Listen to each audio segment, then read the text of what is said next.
Friday Sports Fix here on Radio Free Charlotte. I'm Travis Durkinson alongside my co-host Ed Nizer. We've got a full day of sports talks for you here on Radio Free Charlotte. What's going on, my man? It's a lot of free agency talk and there's some Charlotte headlines as well.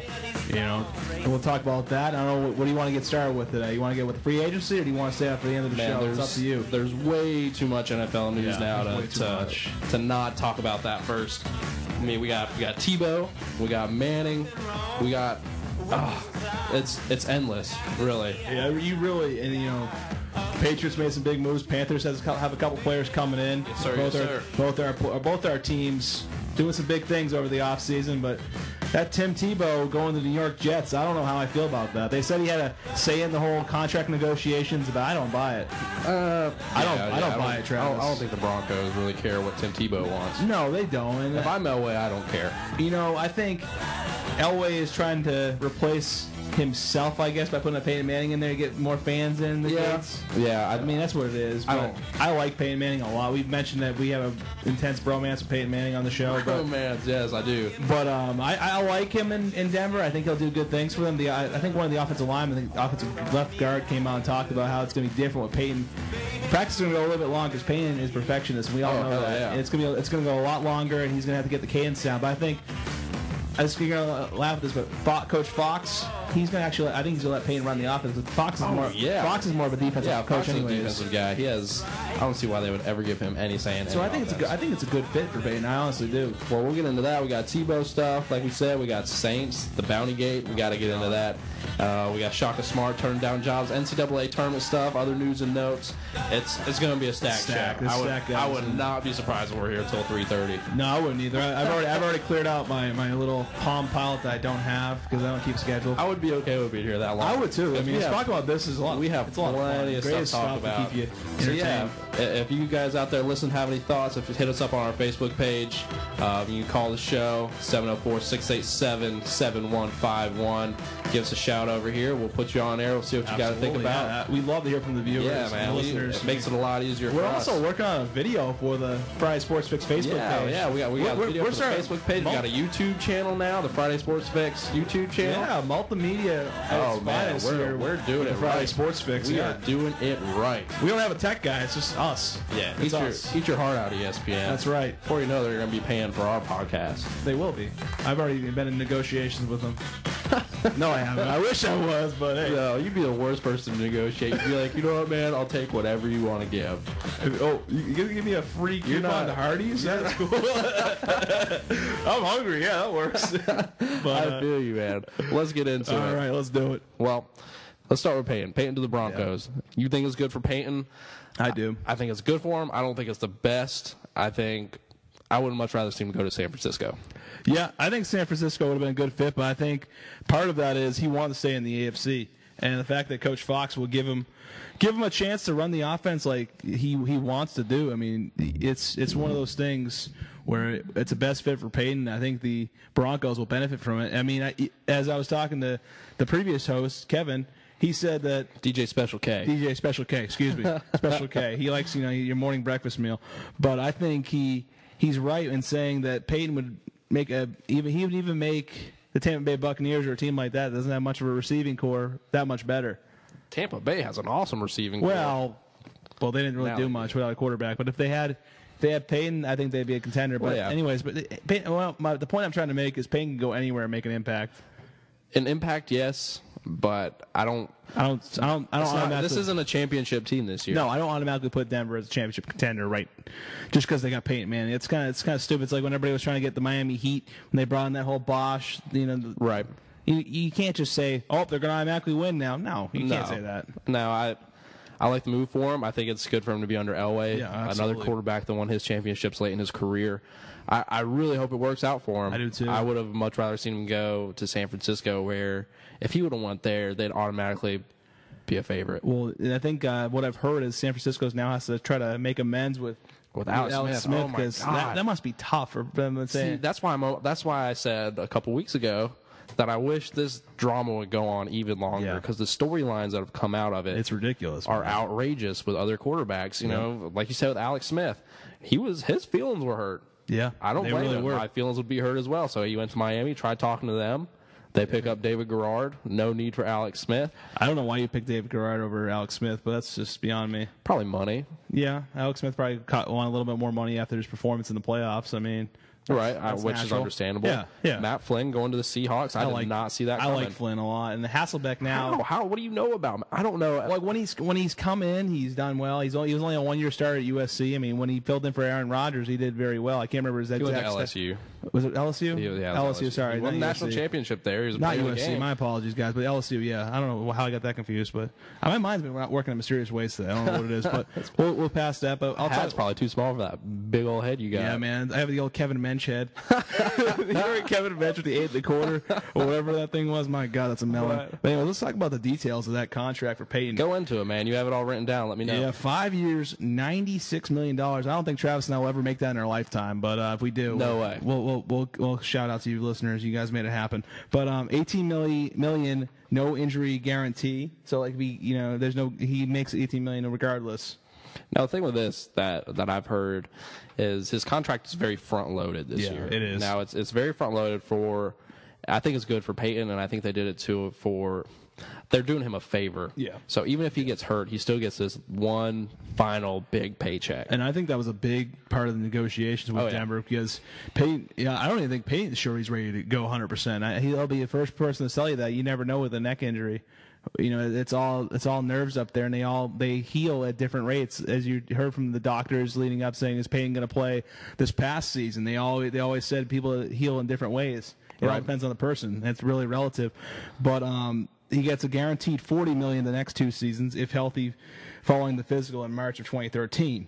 He'll make a total of $58 million guaranteed for the first 3 years in Denver. It's good money. It's great money. Yeah, I would take that in a heartbeat. I'm really surprised they gave him a 5-year contract. Me too. I would have gave him 2, 3 tops. Yeah, but again, that's probably part of the negotiations. Yep. I'd give Peyton Manning whatever the hell he wanted. Yeah, Peyton's a legend. He's no question gonna be in Canton sometime. I'd bring him breakfast in bed every day if he asked for it. I would too. As long as he gave me a couple mil on the side. But that's nothing with that 96 mil. Do you see them making the playoffs? Yeah. Yes, I do too. I do too. I mean, if they made it with Tebow, Tebow was not much of a throwing quarterback. Oh yeah, no question. They'll go. I'm gonna give a prediction on their record. I'm gonna say anywhere in the 10-6, 11-5 range, and they'll make it and probably win the West. I'll say 11 wins because it's not a very tough division for one. It's definitely better than it has been in the past. Yeah. I think the Chiefs are a little more viable. The Raiders with Palmer a little more viable, but they're definitely going to get some wins from him. Absolutely, and I think Peyton, there's going to be those Tebow supporters at first. They're kind of going to be a little turned off by John Elway bringing in Peyton Manning. The thing about it, though, is that they have the second toughest schedule in the NFL this year. That's Did you know that? I didn't know that. It's all relative. Yeah. Let's be real, because there's no telling who's going to be in this year. I hate when I always take that kind of stuff with a grain of salt when they come out the preseason rankings on schedules. You never know how a team's going to succeed. You sometimes have those teams that were really bad the year before, and they come out. Look at the Detroit Lions. They came back and they got a lot better this year. That's just one of those things where us analysts will talk about it and say, "Oh, this is based on last year's stats," but you never know. You really got to watch all the games and see how everything pans out. The Dream Team fell flat on their face this year, so it's just one of those things where you don't know. Absolutely. But I'm pretty pumped. The Broncos are coming to Charlotte this year. Yep, The return of Foxy. That'd be nice. Bringing Peyton with him.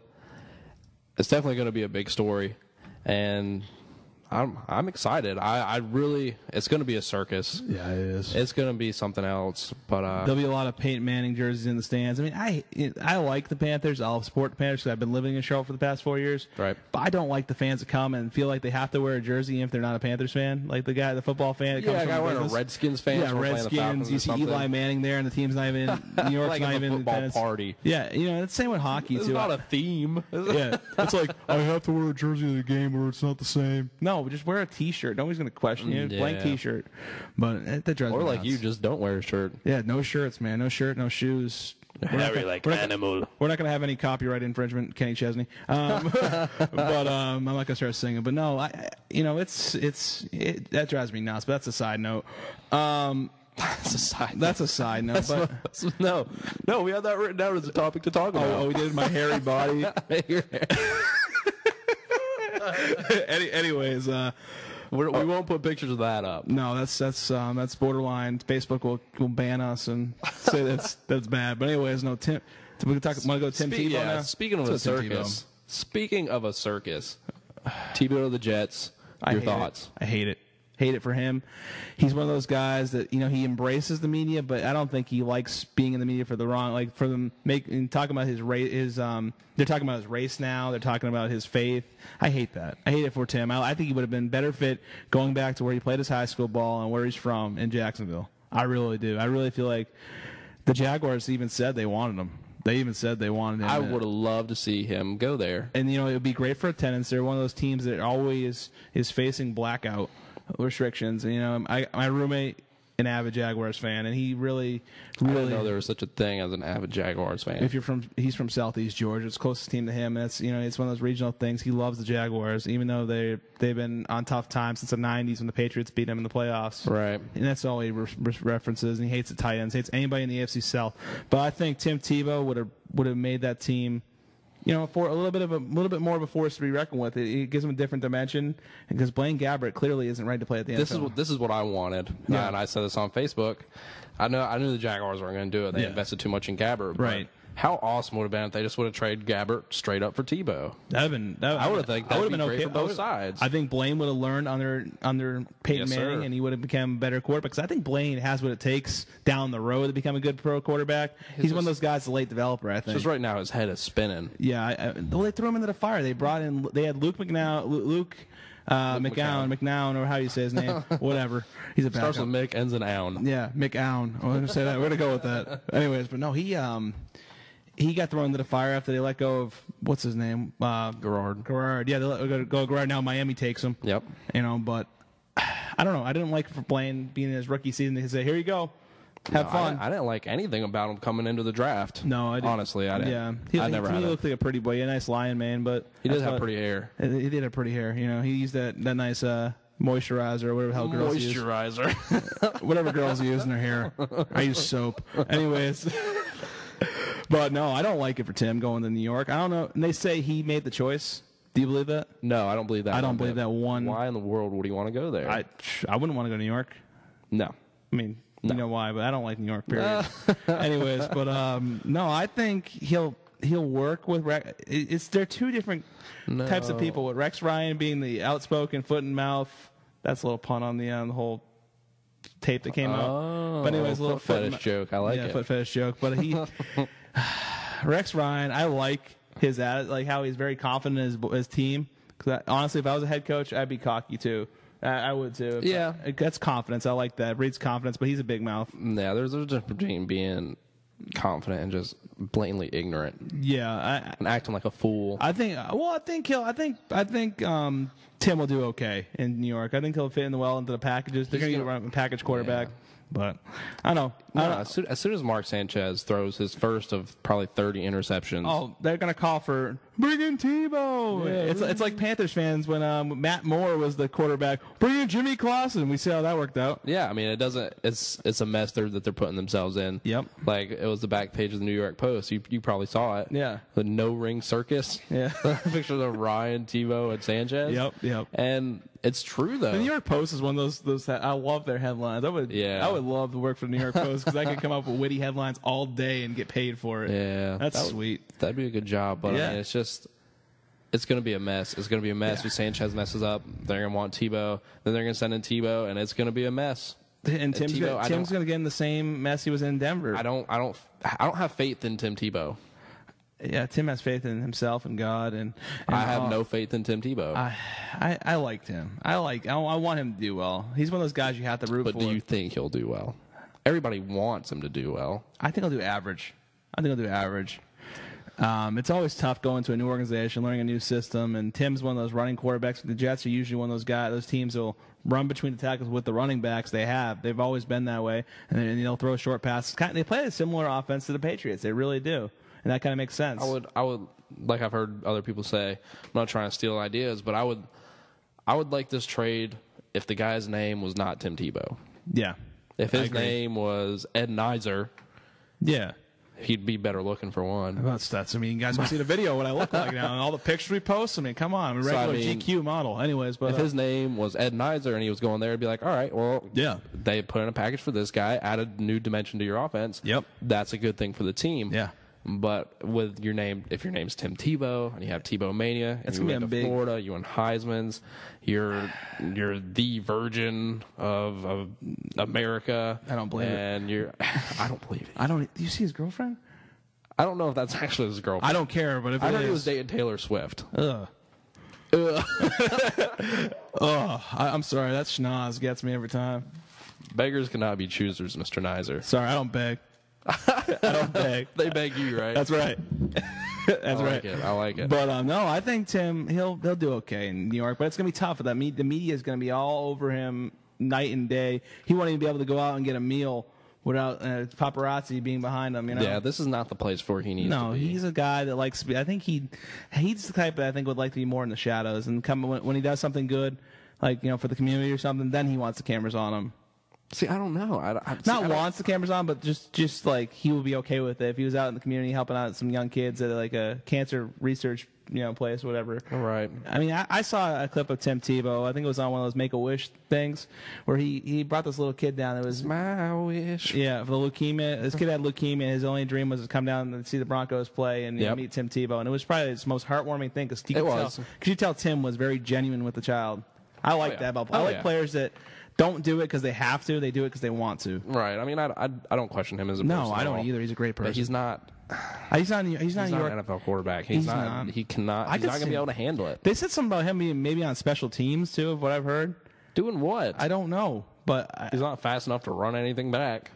Maybe on special teams as a blocker or something because he's strong, man. He can block. They got to use him somewhere. I think they might use him. I could see him playing tight end. I really could. He can catch too. Man, I feel like I think he'd be a dirty tight end. Can you imagine the bounties that are going to be on Tim Tebow? Oh my God, yeah. Oh, segways. We're not talking about the scooters. We're not segueing it yet. No, but I'm saying that's a good segue once we get going. I don't need you to explain it to me. Well, I get it. I get it. You get it? I get it. All right. I get it, Ed. That knee tap was not seen on the screen. There it is. All right. Anyways, but so they can see that you're wearing pants. So I think they might question that you're not wearing pants. After that one tweet, he's wearing pants. Hey, pants are worn. Casual Friday, pants are still allowed, I guess. I mean, right? No, they're missing the bottom portion. But I'm still wearing pants. This is not. This is. It's not pants optional in here. Really? Now, clearly, for some people, it's bath optional. Sorry. Special K. DJ Special K. Oh, man. Oh, man. You like how I turned that one around? No, come on. But Tebow, man, I don't see it going well for him. Now, what a lot of people are saying, and it's coming out about Tebow and is criticizing, people criticize the way he plays, but at the same time, people are like, well, that's just Tim Tebow. Give it a chance. It won games. Yeah. Now, a lot of players, including Joey Porter's come out, Warren Sapp's come out, and at some point I'll find these exact quotes. I should have them now. That would have been good. We'll check during the break. We'll check during the break. We'll let you know. But they're coming out saying stuff. Basically, he's popular and he's got this support because he's white. There's no other way to say it. Is that based on the fact that all the other previous running quarterbacks were like Michael Vick, were African American and stuff like that? Well, what it is that they think he's got a different skill set, and that's what people are saying. It's like he can be successful. He's got a different skill set. Give it a chance. But all these other quarterbacks that come out of college and they're running quarterbacks, they don't really have an arm. They don't have a high football IQ, and they're like, all right, well, put him at wide receiver. Right. Put him on special teams. We can't let him. He's not a quarterback. Do you know Wes Welker was actually a quarterback in high school? Everybody's a quarterback at some point. Well, I'm just saying, but Wes is like 5'7". It makes me laugh. He was probably just a running quarterback. That's what I'm saying, and that's it emphasizes. Well, I'm saying that emphasizes your point, though. A lot of players that come into the league that were quarterbacks at one point in their life now play wide receiver, tight end, something like that, because they're right. Yeah, I was just backing up. Basically, what they're saying is that Tim Tebow is getting a chance that similar black players did not get. I think it's unfair. Why does the race card come out? I don't know. It always does. It always does all the time. It drives me nuts. But it's the world we live in. Yep. But it makes for something to talk about. I don't want to say I'm falling into trashy sports talk, But I mean, no, it's something to talk about, right? I you mean, know, it's a big deal when you have other NFL players saying stuff like this. And another thing with the NBA, Jeremy Lin, like they came out and talked about the Asian. Yeah, that was Floyd Mayweather yeah. who was a jerk about it. See, there's always something, always somebody that wants to hear their voice in the media. Like Warren Sapp's been in the media for other reasons, but when we talk about the bounties, we'll get into that. Right. But yeah, I don't buy it. I don't buy the race. I don't either. I think it's just an unnecessary storyline, unnecessary criticism. Let's put hot air out and let your voice be heard about something. Exactly, and that's all it is, man. That's all it is. If that's what they want to talk about, they can talk about it. I don't agree with it. I listened. Stephen A. Smith was very adamant about it's true. I mean, he's saying, like we're saying, it's like it's something that you don't really want to be a storyline, but it's gonna be. But it is, and it's just you can put on your blinders and you can say I don't see it. You can do like Big Daddy earmuffs. But it's just, I think it's unwarranted. I think it's not. I don't think the credit and the support he gets is because he's a white guy. It's that he's Tim Tebow. He's a big deal in college. He's so openly religious, and it's just his support doesn't come from everywhere. It comes from mainly the Christian society. Yeah, and I don't know. I'm still just saying. I'm going to say it again. I want him in Jacksonville so bad. It would help that. I know that's random, but I'm just saying. I wanted it too. It would have been great for him. It would have been great for the team. It's still on my mind. I think he really. I want this contract. I guess there's still a snag in the contract. Yeah, there's still something going on. I want to just kind of fall out the water, just like that Chris Paul trade last year, and just say, "Oh, now Tim Tebow's going to go to Jacksonville." That would just make my day. I would laugh. I would love it if they sent him there. Did you see the photos they put out? ESPN put out of him in different uniforms of the teams he was going to go to. Yes, he looked terrible in a New England uniform. He looked good. The Jacksonville one looked like it fit. Denver, I mean, duh. And then New York, Did his arms look nice in him? Oh, dude. He is kind of dreamy. He is. Oh, anyways, it's a good time to take a break. Yeah, well, Travis, get those quotes we were talking about. Yeah, hang tight with us. We'll be back here in a few minutes. You're listening to the Friday Sports Fix here on Radio Free Charlotte.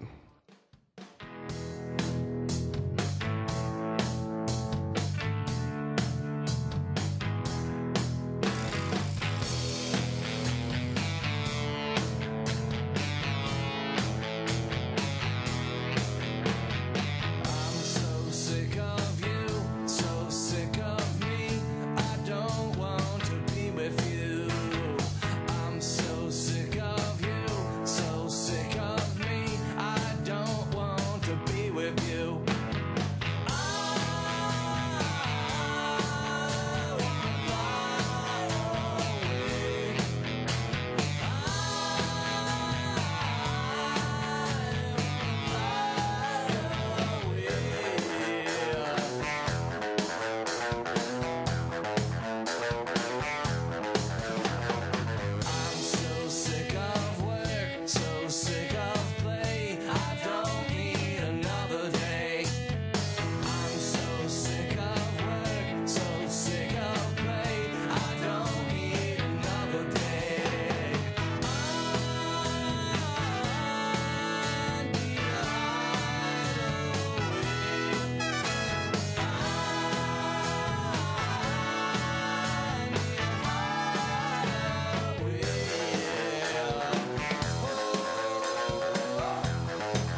So I want you to leave. If I ever want to restore my sanity, oh, baby, look at me, I'm the fool. I tear myself into for the vision, me and you. But baby, don't you know, every time you come around, girl, you got me thinking that I'm gonna lose it. And every time I talk to you, you better listen. You need to choose between the things that'll lift you up and will break you down. Oh, baby, don't you know? Yeah, yeah.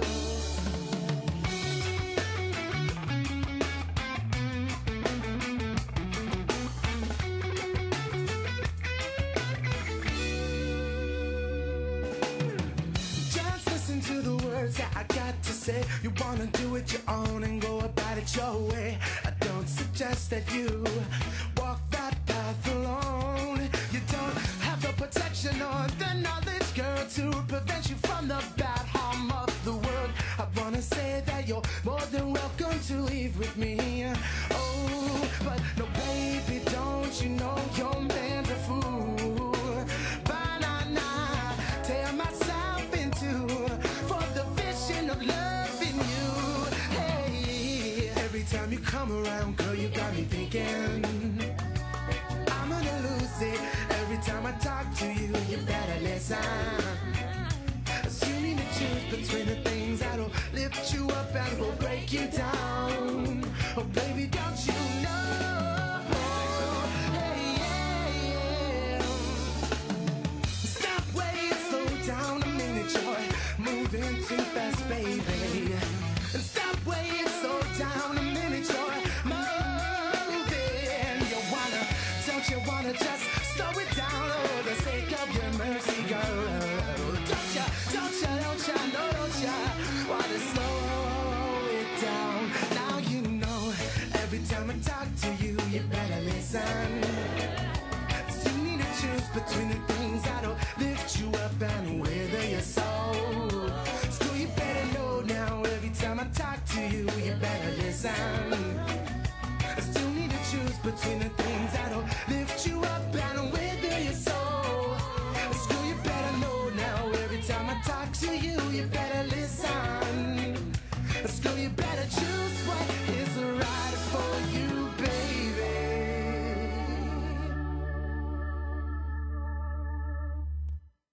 Welcome back to the Friday Sports Fix here on Radio Free Charlotte. I'm Travis Durkison alongside my co-host Ed Nizer. Welcome back, guys. The hairy one. Yes, the one with the full body sweater. The full body sweater. Why? I mean, it's something you need when you grow up north, you know. But No, I understand. Here it is. Here's the list. I got it. Yeah, we got it. Are We're you good ready to to go. go? I'm gonna shut this door. It's a little hot. We're trying to cool down a little bit during the break. It's burning up in It here. is burning up in here, Especially with a body sweater. And I'm right next to Travis, so I mean, it's kind of you got two striking young males in one room together. You know, it kind of happens, but it's okay. But anyways, let's get into the Saints stuff. Yeah. If you haven't heard, then crawl out from under the rock that you've been in and listen to this. Bountygate, as I'm sure we all know already, was...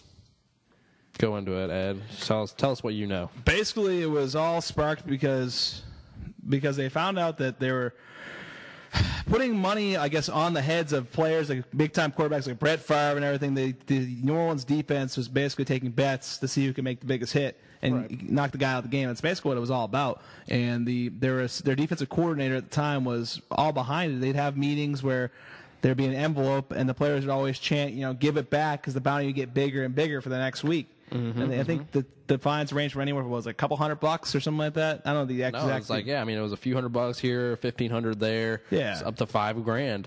And I think Vilma was the one that was the main. Vilma is one of the main ones, the main guys, and then. But anyways, yeah, it was sickening, man. Right, the ruling came down. Now, what was expected to happen? It was expected that they were going to get punished. Right. Now, whether it was going to be Sean Payton out for a few games or Greg Williams out for a year, what Roger Goodell did is great. I think it's great. It's mind-blowing. It's just such... He has done so much good things for this league to keep it safe. You know, See, I agree with you. At the same point, I wish I didn't. That way we could have a good debate on this. no, I mean we could just talk about what we feel, and we pretty much Right. feel the same way. But I think we might have different spins on it. I think it's a good thing because it makes an example. It's just like the old Western days where if you kill, it's an eye for an eye. You know, basically, if you do this, this is what's going to happen. We're making an example of the Saints because I'm sure there's other teams that have done it. Yeah, and now they're going to stop doing it because they know they can get caught. Right. That's why I love this. Yeah. And I'm just going to go over the Go for it, man. summary of the punishments. Sean Payton suspended an entire year without pay. It's pretty rough on a dude. That is rough on him. And But I mean, he knew about it. you know. Did you say there was emails that was exchanged? That Yeah, Sean what knew I about? heard, Roger Goodell asked if he knew. He's like, oh no, I had no clue this was going on, and apparently a player had sent him an email well before the date that he said he had no idea about Right. it, saying, I got $5,000 on Favre or Rodgers or whoever. As a head coach, I think you should put your foot down because you're the face. to. You're the face of the team. You're the supervisor of all your coaches. Yeah, it's the all same. your players. It's the same as if you're in an office building, you know of something that's been some wrongdoing done, and you're the head guy, the CEO of a company, and you know some wrongdoing's been done in your office, and you don't say anything about it, you're going to get flack for it. Just like that whole Enron scandal back maybe 5-6 years ago, we heard about that, and the head of the franchise, he got tagged for it as well. Right. And if he wasn't doing everything, he still got tagged. All right. Well, but devil's advocate right here. yeah. Why suspend him for a year? He didn't do anything. He literally did not. He wasn't the one doing it. It was Greg Williams. Why suspend Sean Payton an entire year? And I don't know if the entire year is justified. I think maybe a few like 10 games would have done the trick and gave the message that this is Stand not. strong, Ed. I am standing strong. What I'm saying is, like, I'm trying to say that I do like that that Goodell put his foot down in saying this is not acceptable because you are the supervisor and it's your job to make sure this kind of stuff doesn't happen. But the fact that he didn't engage in it himself and say, here's a couple $100, if you get Favre, I'll give you $100 or whatever, $200 or $5,000. I don't think a year is. I mean, I like that he's being punished, but I think a year is too much.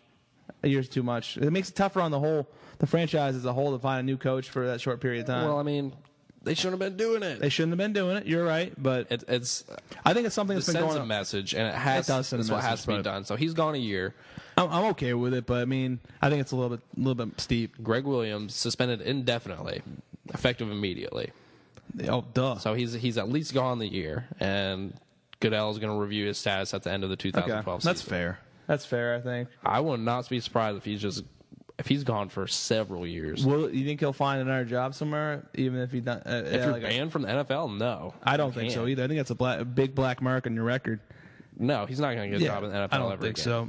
I don't think so, but not in the NFL. But I mean, college ranks, maybe somebody would take a chance on that. I 'Cause mean, I don't think so. I think that's bringing in a storm if you do that. I wouldn't do it. I wouldn't if No. I was an AD and I saw that he was available, even though he was a good coach. But was he a good coach? I mean- the Saints never had very good defense. I mean, he was an okay honest. coach, but I mean, as a team, they performed pretty well on the daily. I mean, I don't know. I wouldn't bring him in. I wouldn't bring him in just because of the hoopla it would bring from the media. Right, it's just too much of a sandstorm bringing yeah, this guy. exactly. On top of this, the Saints have been fined $500,000. Whoop-de-doo. Yeah, really. They have to forfeit 2 second-round draft picks, one in 2012, one in 2013. So where do those draft picks go is the question. If they're forfeiting them, they just don't get. That's actually, I don't know. I mean, that's what I'm saying. If they forfeit 2 draft Is picks. there just a hole in the draft right there? Do the lower tier teams get those 2 picks? Like the I don't know. Indianapolis Colts, Jacksonville Jaguars get an extra pick now? No, that's a good I question. mean, I think that'd be fair. We have to look into that. I mean, that's something I just thought of when he mentioned that about the picks. Yeah, I never even Because I mean, considered what that. happens? I've never heard of a situation like this. It's really a new thing, a new can of worms. Oh, definitely. What about this right here? Mickey Loomis, the GM, suspended without pay for the first 8 regular season games.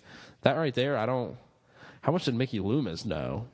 You know, it's that's just- a great question. He's not down on the field with the players Yeah, in practice. what does he know He's about just it? front office brass. You know, like I don't know. He provides Right. he just signs the paychecks. Exactly. I don't know, but Joe Vitt, Saints head coach, is suspended without pay first 6 games. Saints individuals discipline expected. see, it just sounds weird that Peyton got the full year suspension, and then you got the assistant coach just gets 6 games. That what he said, 6 games, and then the GM gets 8. 8 months or 8 Give him games? 8 games. 8 games. The owner doesn't suffer anything. Oh, owner GM. The GM, Okay, GM is out 8 games. I got you. Now the owner, all he has to do is fork over 500 G's, which Oh. I don't. It's chump change to this guy. Yeah, it's you know. Let's be for reals. Who's this? This is Drew Brees. Drew Brees Was comment. not pleased. I am speechless. Sean Payton is a great man, coach, and mentor. The best there is. I need to hear an explanation for this. He's not happy. I mean, I don't blame him. I don't see what he's. This is really bad for the entire organization because first off, Drew Brees is already grumpy because he got franchised. Yeah. Which understandably so. He's done so much for that franchise. He got him a Super Bowl, made them a Super Bowl contender every year, and they're just gonna be like, well, you know, we really don't want to give you a new contract. Here's a franchise tag. We'll worry about it later. I think that's unfair to Drew. So now he's already grumpy. Now his head coach, which they basically been partnered up since they've been there. Yeah, they've been buddies. I mean, you can tell there's always I mean, them. they're homeboys. And now Peyton's gone for the year. It's just this is an 8-win team now. This is a 3-ring circus in New Orleans. It really is, and I hate it for the city. I love it for the Panthers. I love that for the Panthers. Yes, the Panthers is great. There's a chance. So you're saying there's a chance? Yeah. So I'm totally 8-win okay team. with that. I think so. I can buy. I'll buy that. 8-9 wins. Well, I got here a little video clip here about Roger Goodell. He did an interview with Adam Schefter on ESPN. Said a lot of good things. Yeah, so I'm going to play a little bit of it. Never mind. I'll figure it out here in a minute. I don't know what in the world I'm doing on here. This is the first go.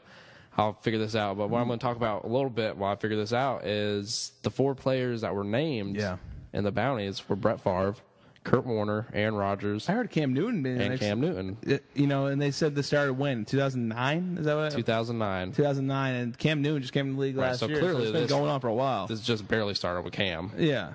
I mean, there was a big piece in the Observer I saw on that as well, and I wonder what Cam's reaction was. Cam had a very understanding reaction. What he said, which I loved it. If I was with him, I probably would have kissed him on the face, just because I'm like, thank you for saying this. Because people, I know he came out pretty came out and just said it like it was, told it like it was. Yeah. I like so that. what it was, he's like, listen.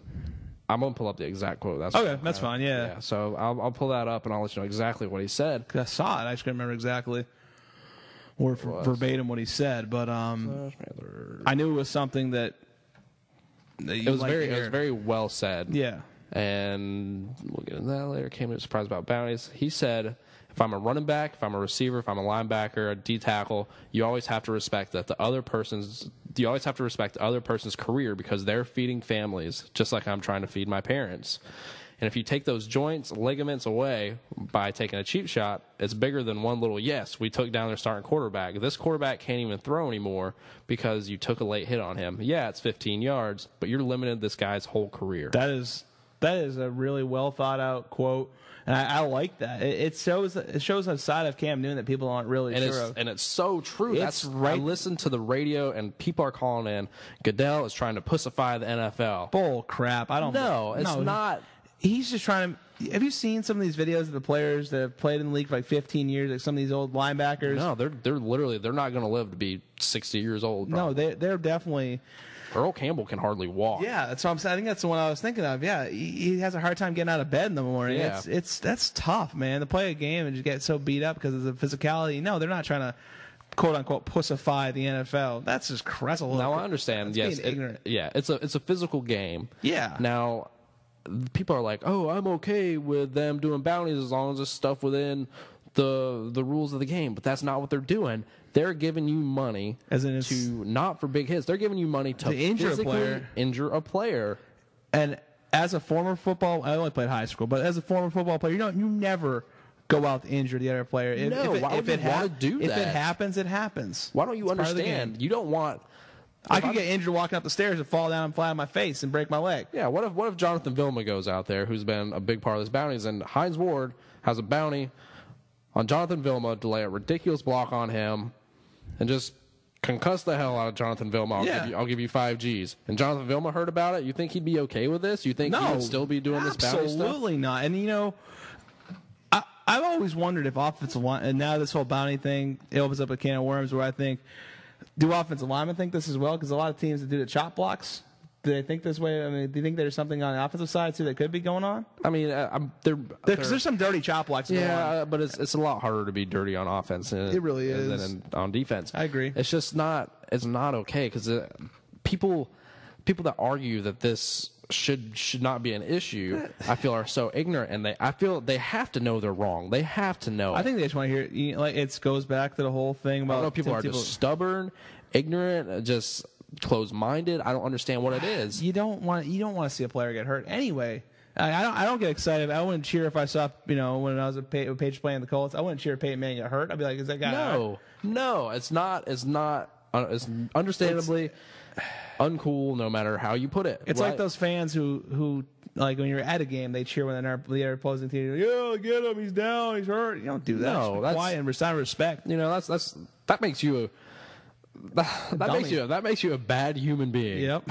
You're a pathetic human being. Yes, I agree. I mean, I don't know, man. I don't like this whole. I hate it. crap. And when you ask people, it's like, what if this happened? What if this was your child? Your child or your father or anything? Yeah. What if your child was a quarterback for his high school team, and the other team put a bounty on him, and they hit him low, tore his knee all to hell. And he could never play the game again, or barely even have a hard time walking. Right. I bet you wouldn't be okay with bounties then. No, exactly. Yeah, and people need to put it in perspective and put yourself in the shoes. Unreal. In the shoes of the player that has the bounty on his head, in the shoes of the player's family, in the shoes of the organization. I guess the organization too, because it puts them in a damper as well.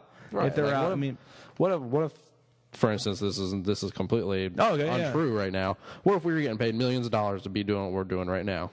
Yeah. It would be incredible. It would be incredible. But somebody else was like, what if a competing radio station was like, all right, well, I'll give you an extra $1 million if you come in and you take out Travis and Ed and they run in here and just hit us both in the head with baseball bats. People are like, well, in football, you're supposed to get hit. Yeah, but they're doing stuff outside of the rules to hurt people, to knock them out of the game. I'm not okay with that. I mean, I know there's such thing as a dirty play in football where you kind of try to get a little bit of an advantage, but you don't try to go out and hurt the guy. No, you never do that. It's because I remember when I played defensive line, I try to get I get under the shoulder pads with a forearm shiver and kind of cut off the auction. Shiver. Cut off the auction a little bit with the pads, get them up there because that's legal. That's totally within the realm of the game where you can put the breastplates and push them up. Yeah. Late hits are not legal. No, late hits suck. That's what they're doing. Late hits suck. It reminds me of let's just be honest. Late hits remember that game growing up, the old Madden games before they were actually real, where you could actually jump on the players after the play? Yeah. This reminds me of the New Orleans Saints. I'm just saying, their bounty program, it's like, I'm going to hit the guy again. You know what I like to do in Madden is just, if there's like an extra point or a field goal, and I don't care. Just run the tunnel? No. I do that. No, I just get a defensive player, and I just set right next to the kicker. As soon as they snap, I just tackle the kicker. I like tackling the holder because he's defenseless. Yeah, I'll do that. He's defenseless. It's even funnier. Really sidetracked. But it's just, I don't understand the ignorance of people. I don't either. I understand you want. I like the game of football. I love physical. I love it's a physical game. Yeah. It's very natural for human beings to like this. It's kind of barbaric, but it's what people for years instinctively. It's an evolutionary fact. Yeah. That's what we enjoy. That's why people like MMA, because it's barbaric and it's just that's human nature. It's human nature. Go back to the the Greeks of way back when gladiators. It's the same stuff. They love that kind of stuff. And there's wrestling. And I mean, you look at this. Look at it this way. Show me. I think of it. I've looked at film from back in the 40s and 50s when the game was played. There was not much equipment. But it was a lot safer because the players focus on fundamentals. The equipment, I think, sometimes gives them a false sense of security, that they'll try to make these big hits and go head to helmet because they think they can. And and I think that's part of the whole bounty thing, because you go back to the days of the 40s and 50s, they make their money on just ticket gate sales. That's it. They maybe have a couple of incentives out there, but they're lucky if they came home with $200, $300 a game after the pot was split. It's good for Roger Goodell. Yeah, that's basically what I'm saying. It's great for Roger Goodell. I love the game. I love that it's a hard football game. Yeah. I love that people hit other people, but I also have a heart. I have some compassion for other human beings. It's called morals. You don't go out and try to hurt somebody and end their career, and hamper their life for the rest of their time on the earth. You don't do that. No, it's if it happens to them by a freak accident, then it's just bad luck. Then that's that. That's bad luck. But if you're giving people extra money to literally just hurt somebody, and the fact that they want extra money and they already make enough money as it is. Right. I already got this Goodell Club. Let's see if I can get to work. Just listening to hear what he's saying, and yeah. Adam, it's clear that the violation we have here is in a very important rule. One, anything that puts at risk the health and safety of our players, that's a very important policy and rule, and we're going to uphold that. Second of all, it went on for 3 years with denials from the club officials, and we pursued it aggressively. And once we found out that it was actually happening within the organization, we had to deal with it seriously. It was an important policy that we're going to uphold. In the announcement. See, now, well said. Yeah, very well said. Well said. It's completely unacceptable. The fact that Sean Payton knew about this and lied that he knew about it and came out that he did know about it, and now he's gone. You know what kind of reminds me of? I hate to say it after the man's dead, but Joe Paterno was saying he did the right thing with the Penn State sex allegation, whatever, right. assault or whatever. It reminds me of that a little bit. It reminds me of a lot of things that go on in sports where the head coach always denies, so no, I didn't know about it. I didn't know that was happening with my assistants. Well, Jim Boeheim. Yeah, thank you. Yeah, that's what I was trying to go with. But yeah, or the guy from UCLA. That whole thing with the drugs and everything. So I mean, that's just natural of a coach to deny it right off the bat and not the shoot, but he shouldn't do it. If he said, yes, it was going on under my watch, I think the penalty may have been a little bit less. Yeah. The fact that he lied, and Roger Goodell said, you know what, the heck with you. I'm going to give you pretty much the death penalty. In the NFL, it's like you lose about $6.5 million because you didn't talk out. It's just like when your parents tell you, honest, the truth will set you free, or always be honest or whatever. And he wasn't honest. No, and he's getting what he deserves. He's getting the flack, yeah, exactly. And another side note on this story, which I think is going to start getting a lot of attention, is Warren Sapp once again. I really honestly dislike Warren Sapp. He's a big mouth. He's a big mouth. He likes attention, and he's a gimmick. I could do a whole show on gimmicks that ESPN has. Yeah. Oh, yeah. Network. All these places, they have gimmicks. He's a gimmick. No, there's no question. He's a big mouth gimmick. I'm not saying he's stupid. I mean, sometimes he says some good things. Half the time he's saying stuff to get attention. Oh yeah, there's no question. It's unreal. But anyways, on Twitter he put up, I just found out who the snitch was about the Saints case, and somebody tweeted him and said Shockey ? And Sapp retweeted it saying bingo, and Shockey is not pleased. Shockey's a head case I like Shockey. I like him too, but he's not too happy about it. I don't blame him. Shockey's response was my ass. Yeah, I can see Jeremy saying that, and understandably so. I mean, it's just you don't say that. It's just there has to be some unwritten rule of the football fraternity. Yeah, you don't call somebody he's a snitch. No, Warren, come on, man. And it's gonna. I have a feeling it's gonna get ugly. I feel like people are gonna come after Jeremy Shockey once the football season starts, because it's just this whole snitches get stitches thing is going to start gaining legs. Yeah, and of course he's denying. And Sapp should just shut up. Unless you know for a fact, just shut up. Yeah, especially when you're supposed to be a professional NFL analyst. Yeah, that's really a shot to his credibility as well. No, exactly. If I came out and said I heard something that he's a snitch, I'm a journalist. You're a journalist. Right. You don't make claims like that without any kind of sources. No, exactly. Fact checks. I mean, I don't have a real job. I mean, I work down here, but if I had a real paying sports job and I came out and said that, I'd be getting my pink slip and here's your box. Pick up your desk. You're gone. Exactly. You got to check your sources, and he's supposed to be an NFL analyst getting paid millions of dollars to do it because he's a former pro player. Come on.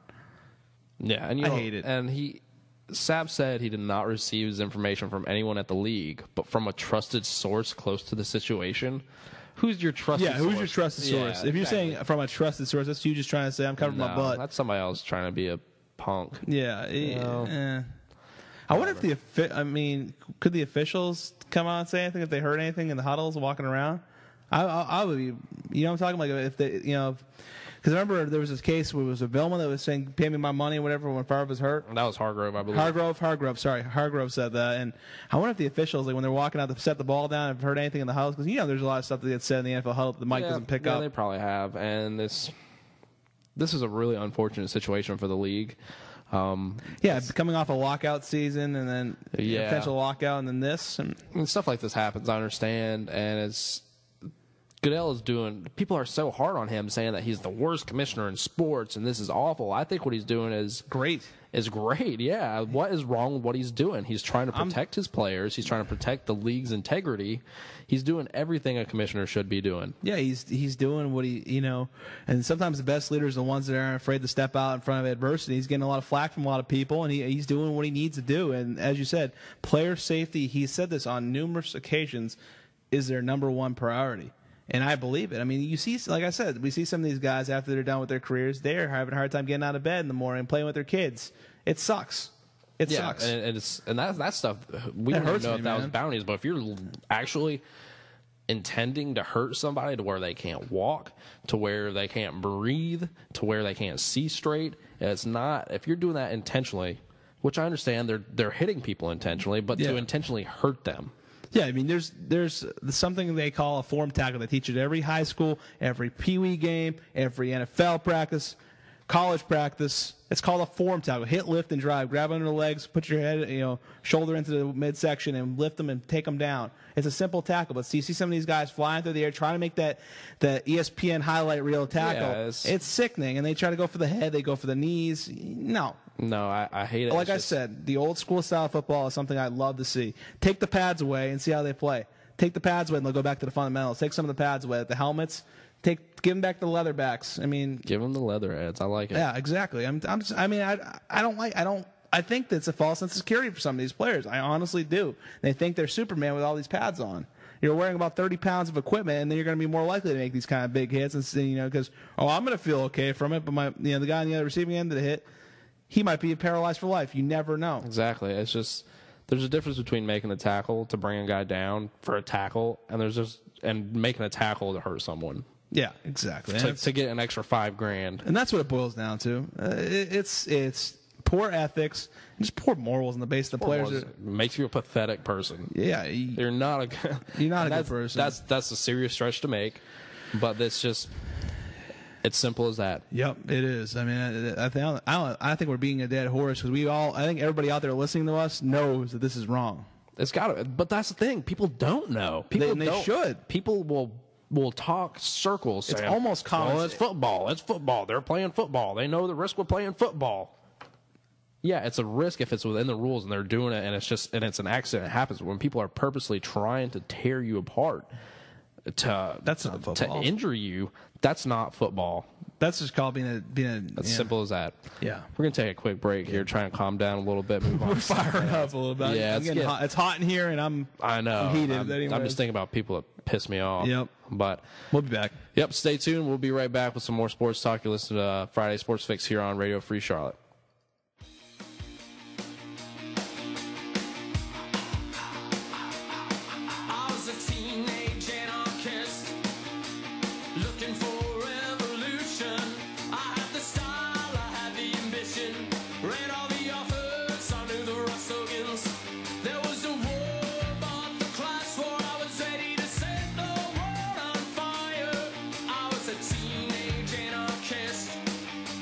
Looking for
kissed.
Welcome back into the Friday Sports Fix here on Radio Free Charlotte. I'm Travis Sturkey sitting alongside Ed Nizer. What's going on, everybody? Welcome back. Welcome back. Why is nobody talking on our Facebook page? Come on, man. We I know you're on the internet.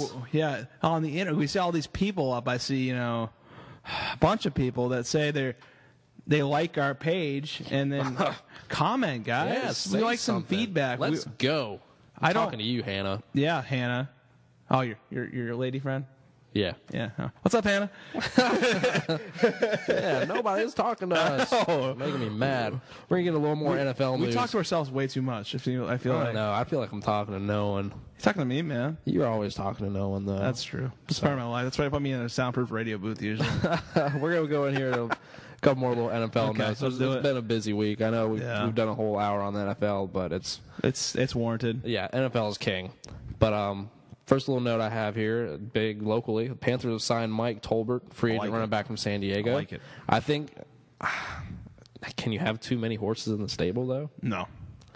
Look what the Patriots did. They had a bunch of running backs. They did well. They had Ridley. They had Ben Jarvis Green-Ellis, who's now with Cincinnati. But that was three. They had like a stable of mediocre running backs. That's fine. I mean, that's okay with having a stable of mediocre ones. Because they'll get, carries will be distributed. But, your question is, I think you're talking about Jonathan Stewart. You have three good running backs. Three running backs are all capable of being starters in the NFL. Yeah, I don't know. It might.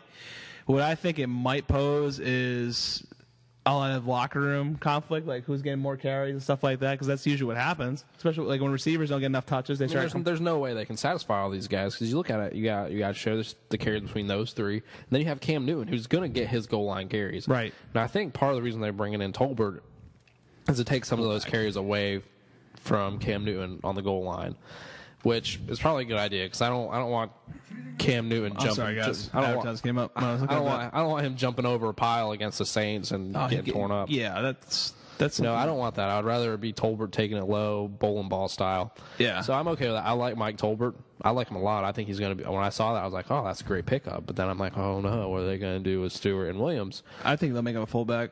Well, yeah, they're going to make him a fullback, but there's no way to satisfy all these guys. But why are you breathing so hard in my microphone? I'm getting, it's hot, man. I'm hot. I'm trying to look. But anyways, it's burning up. I was trying to pull up his stats, his career stats. I think he had 8 touchdowns last year. He did 8 touchdowns last year. Yeah, that's pretty darn respectable. Yeah, he's good, man. He's a good football player, and big fella too. He's going to be good blocking. He's going to be good out of the backfield catching the ball. He's my height, 243 pounds. That's solid too. He's a tank, dude. But so is Jonathan Stewart. Have you ever seen Jonathan Stewart in person? Oh my God, he's huge. Built like a brick wall. Yeah. A lot of these running backs they're all little bowling balls, man. Yeah, man. It's just they're not. The big thing is, are they going to trade one of these running backs? And they're not going to trade D'Angelo Williams. They paid him too much money. If they trade him, they're going to have to pay a ton of his contract anyways. Right. They're not going to trade him. And Jonathan Stewart, I would understand trading, but what would they get for him? Yeah, what kind of market is there for running backs anymore? It's just it's not a dying position, but it's a position that does not carry the same kind of importance that it once did. Yeah, if they got rid of Jonathan Stewart for, I don't know, maybe a wide receiver, a nice 2 or 3, I'd be okay with that. I think at best they'd get a 3rd round pick. At best. Yeah. Which, when people trade for 3rd round picks, I'm like, I hate that. Yeah. I would hate it if the Panthers traded for a 3rd round pick. But now, then again, you never know what that 3rd round pick might bring. True. It could bring somebody that never touches the field. It could bring somebody like Armani Edwards. Armani Edwards. He's one of those local boys that didn't really pan out. That's the stuff I hate now. And understand, I love it when the Panthers get something for trading away a dummy little pick. Like they traded a 3rd round pick for Greg Olsen. Yeah. Look how that turned out. Yeah, you get a great tight end for a 3rd round pick. But it's just, I don't know. I think they're going to keep all 3 of them. This is Stewart's last year of his contract. He's going to want a lot of money. I think this is good insurance if they can't re-sign Stewart. I think that's what the whole move was about. True. Just in case they can't reach a deal with him, then they already have a back that can fill in. Exactly. There's nothing wrong with getting a little bit of insurance. Oh, no. Well, I'd rather see them sign a decent wide receiver, yes. I would have rather seen that, but hey, at least they're doing something. They don't have a whole lot of cap room. I'm pretty sure they're over the cap. They are the former Florida Marlins of the NFL. Now they're Miami Marlins, but they try to do the best they can with the limited cap space they have. Right. And it's just last year they spent all their money. Yeah. And if Tolbert can really bring something to the table, then I would be hell yeah. Absolutely. Go for it. I would. Mikey, go ahead. Yeah. I just don't know, like you said, the locker room situation.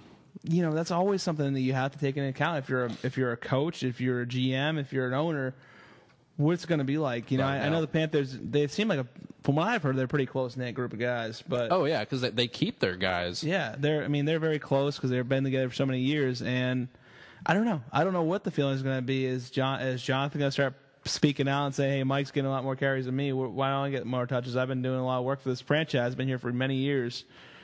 Does that say number 0 for his number? Well, he doesn't have a number yet. I was wondering if that was like literally. No, I think the roster thing just automatically gives him a 0 if he hasn't picked the number yet. Okay, but that's the only thing I could think. I think it's a good sign. I do too. He's a good fantasy player. Wait a minute, we got a comment on our picture. What does he want? What does Josh Carpenter want? Panthers signing Tolbert gives him options, according to Josh Carpenter. Always a friend of the show, a friend of ours. Well, read the rest of it. I'll read the rest of it. Stewart is probably gone next year anyway, so Tolbert's light contract gives him insurance. Right. Hey, Josh just basically co-signed me. Thanks, buddy.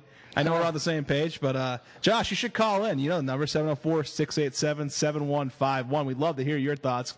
Josh is, if you don't know, he's a an avid junkie of the sports situation. He's always on the Niner Report, giving up the recruiting. Especially later on, we'll get into our 49ers. Yeah, absolutely. Hey, Josh, we'd love to hear you talk about Jamar Briscoe and his thoughts on the transfer. So please call in if you get time at work, buddy. Or just send us a man. message. This phone is going to be a thorn in my side. Yeah. Oh yeah. So I would rather have. Yeah, Josh, just send us a message on the board about Jamar Briscoe if you can. That'd be great. But anyways, getting back into it. Yeah. Stewart. Yeah. I would love to see him stay. I'm a big Jonathan Stewart fan. My girlfriend, I'm pretty sure, would marry him if I allowed it. Yeah, you kind of have a say on that. No, I don't. a little bit of a say. Yeah. Sorry, Hannah. But I hate. I don't know what it's going to do with Double Trouble. Right. I hate to see it break up just because it's been such a staple in Carolina for the past several years. Yeah. But Mike Tolbert, like Carpenter says, brings in it's flexibility. It's another option, and I guess you can never have too many options. No, you can't. I would rather have them spend money to bring in, one of them second-tier wide receivers that are on the market. I mean, it's a light contract. It's a business, and the fact that I like what Jerry Richardson and the Panthers are doing, trying to secure their chances. I mean, Mike Tolbert is a great pickup on free agency, and I think he does provide that add insurance, like Josh, Travis, and I have said, that they need that. They need that because Jonathan Stewart is in the end of his contract, and I wouldn't be hard pressed to say that he might be having his walking papers after the season, like we've been saying. I would hate it because he's going to want good money. Yeah, oh yeah, and I think he's deserving of it. Yeah, he's a player that could well deserve good money. Yeah, I agree. So I agree. Go for it, Jonathan Stewart. Godspeed, sir. Get money. Get that paper. Yes, that's right. Good for him. Another little note. What else do I have here? A lot of noise has been made the past week because Andrew Luck and RG3 have just had their pro days, and both of them, to all accounts that I've heard, were pretty impressive. Yeah. And Merrill Hodge, another gimmick who I hate. I hate Merrill Hodge. Merrill Hodge has no business being on television giving any opinion about anything ever. It's plain and simple. And he's very adamant about taking RG3 over Andrew Luck. And I think that argument's gaining a lot of legs. A lot of people are starting to feel that way. But it can go either way. It's not going to happen. No, but I think I liked what I saw from Luck yesterday. He did showcase his talents pretty well. And yeah, also, when he was talking with the guys from ESPN, I liked his composure with the media. He was basically saying he was going to finish I liked how he said he's going to finish his degree at Stanford in architecture, and he wants to build skyscrapers. I thought that was kind of funny. That made me laugh a little bit. Oh, yeah? You didn't hear that? No. He's like, I want to build skyscrapers. I'm like, okay. What does that do with your stock as a quarterback? But that made me laugh. But I like the kid. I think he's going to do well, and he seems like he's embraced the role. If he does go to Indy, taking over after Peyton Manning, he knows what it means to the franchise and the community, and what they're going to expect of him. He's up for the challenge. Yeah, I think he can definitely do it. And it's clear if he goes number one, RG3 is definitely going number two. Oh, yeah. I think he's going to be a great player. I mean, I watched a little bit of his pro day highlights, and when you watch film on him, you never really thought about it when you watched him, but when they show film on him, he is really impressive. Yeah, when you show film, it's one thing to look at game film with the player, and you kind of get lost in the shuffle. There's a lot of stuff going on, but when you see him out there just showcasing his talents, his ability to read routes, it showcases more of his football IQ than you would see in a game. No, he's gonna be a wicked player. I really hope he comes through and does a lot because I think because he reminds me a lot of Cam Newton. I think Cam Newton has done a lot. I think Cam Newton doing so well has really raised RG3 stock. I agree. I don't think there's a whole lot of doubt about that. But that looks like about all I got for no. I have more. What do you got? Earlier today, or it might have been late last night, the Bears signed former Raiders running back Michael Bush. And their current star running back Matt Forte is not too pleased about it. Forte's been pretty much one of the faces of that franchise. Forte has. He's been helping out. Wicked awesome. Thanks, buddy. He actually helped my fantasy football team 2 years ago and actually gave a crap about it. Asked Josh about our league where I just forgot about. What was the name of your team? Well, last year I can't remember what it was, but the one when I won, it was You've Gone Way Too Far. Gone way too far. It was the year of the Brett Favre stuff. And that's not too bad. No, it's not bad. But I liked it. I'm just really excited to see some of the names and some of these spinoffs on Tebow stuff this year. Oh, what are they? I don't know. I don't know them. I can't wait to see them. Give me one. What do you got? Oh, man. I don't know. The T-boners. I don't know. I don't know if that's okay to say. That's a classic. But it's been done. It's a classic. Cannot unsay it. Nope. But anyways, moving on from that. We're going to get in some NCAA notes. Actually, yes, I can. Yes, I can. We're going to take another quick break. We'll be right back here. We got a lot of NCAA tourney talk. If you guys are out there listening, again, feel free to post stuff on the Facebook page. Let us know what you want to hear. Absolutely. And we'll definitely get into it. You're listening to Friday Sports Fix here on Radio Free Charlotte.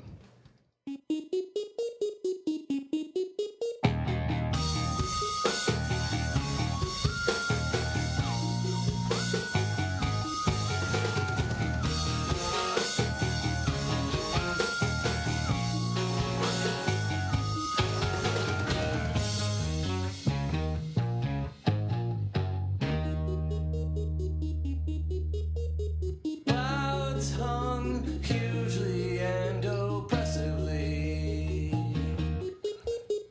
over our busy little cars.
Welcome in to the Friday Sports Mix here on Radio Free Charlotte. I'm back. I'm Travis Starkey sitting alongside Ed Nizer. What's going on, everybody? We're going to talk a little NCAA tournament hoops. March Madness. Yeah. It has been glorious. It really has not disappointed. No, I wish we could have talked about it more last week while our station was down, because I was ready to go. There were some epic games last week. Norfolk State, and then you got Duke going down. And man, it was great.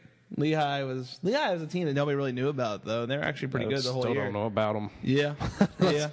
Oh, man. Let's get into it a little bit. There's a lot going on. Let's talk about a couple of last night's games. Syracuse pulled out a little squeaker against Wisconsin. Yeah, and I think Syracuse had, if I remember correctly, Travis, they had about a 15-point lead or something around those lines. Yeah, Syracuse was whooping. And then the Badgers just came roaring back, and they made it a game. They lost only by one, and the 1 point that I key in on, I'll tell you who the leading scorer was before I get into that, but I think it was Mello. Who was it? Fat Mello's out. Not Fat Mello. Who was it? I don't know. Whatever. We're going to go back. We're just going to talk about what I was saying, but I lost my side, my thought. Oh. It was Fair. CJ Fair? CJ Fair, oh, okay. Yeah, I didn't get to watch a whole lot of the game. But I don't control the TV at my house. Well, ain't that a shame? You don't have cable, do you? I don't have cable, but I do get these games on CBS. That's nice. That's nice. Yeah. The old lady doesn't let me have remote controls. One of the stories that you and I were just talking about during the break was the whole three-pointer thing by Wisconsin. Yeah. Went 14 of, I believe it was 22. Yeah, 42 of their points came off. 42 of their 63 points were from behind the line. This would have been a blowout if it was a game before the 84 when they put the three-point line. Jim Boeheim had said there's no way if you said that we were going to play a team that hit 14 threes that we were going to win. He said I would not believe that. I like this quote from Jim Boeheim too. I can't tell you how good it feels to win a game like this. This was a great game. Like he emphasized great. It was awesome. It's what March Madness is about. That's what people want to see. And it was Big Ten basketball. That's what Wisconsin played. And Wisconsin, they dictated the tempo, I think. Yeah. They played a Big Ten basketball game. It was slow. It was ugly. And it was a grinded out game, kind of just like Big Ten football. Yep, that's exactly what it was. And the play that everybody's talking about today is what the Badgers should have done on that during those final 12 or so seconds in their final possession. They're taking that was a horrible sequence. God, it was ugly basketball. I mean, I thought I was watching.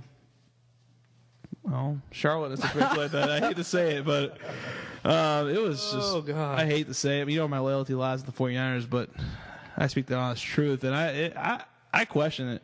I question what they were doing because you were talking about. Tell them what your thoughts of what they should have done were. You were telling me. Well, what I saw is there was a big guy standing at the top of the key. I guess he's there for pick and roll purposes. Yeah. But they gave him the ball, and there were two guys trying to strip the ball from him, and they were all over him. And if he just would have went up to take a shot, he would have fouled. Yeah. Yeah, that would have been 3 foul shots. And also when the point guard was making it at the top of the key, dribbling, kind of look for an option. He had that same big guy who was he was boxing on. I think it was on the left side of the blocks. Could have feeded into him, make a nice move under the basket off the glass, and then at least you'll get fouled and go to the charity stripe. But then they opt to take a three-pointer when you're only down by one. Yeah. You take a 2-pointer, wins the ball game, yeah. I don't know. I didn't like it. That wasn't a great end of the game, but Michigan State goes down. By a lot, too. Yeah, I mean, they were taken care of pretty handily. What was the final score you got? I think it was 57-44. Yeah. Ooh, Michigan State, they only had 18 points at the half, I believe. Yeah.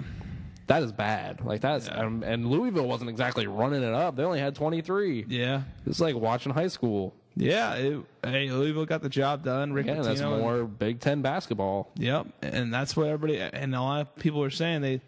Michigan State's going to win it. And no, I mean, they kind of just had the they try and beat Cardinals and bang you, and it's just when you get up against a team that's a little bit more athletic and can run on you, I don't think there's a way to really defend it. I think that's why teams like North Carolina fare so well. They're not very good defensive teams, but they'll just score a lot of points. Wow, this is a good stat line. This is I believe I can't really see it right too well in my eyesight, but the first time that Izzo has ever had a number 1 seed and not made it to the Final Four. Yeah, I mean, Izzo's a hell of a coach. Oh, he's great. I like that's why a lot of people were picking him to get there, just because Tom Izzo is almost more important to them than any of their players. Yeah, I agree with that. So they go down Marquette, who had a full head of steam going into this game. Yeah, everybody was picking the Golden Eagles to win that one. Yeah, Marquette goes down to Florida, which I think is another story of a a wicked good coach. Yeah.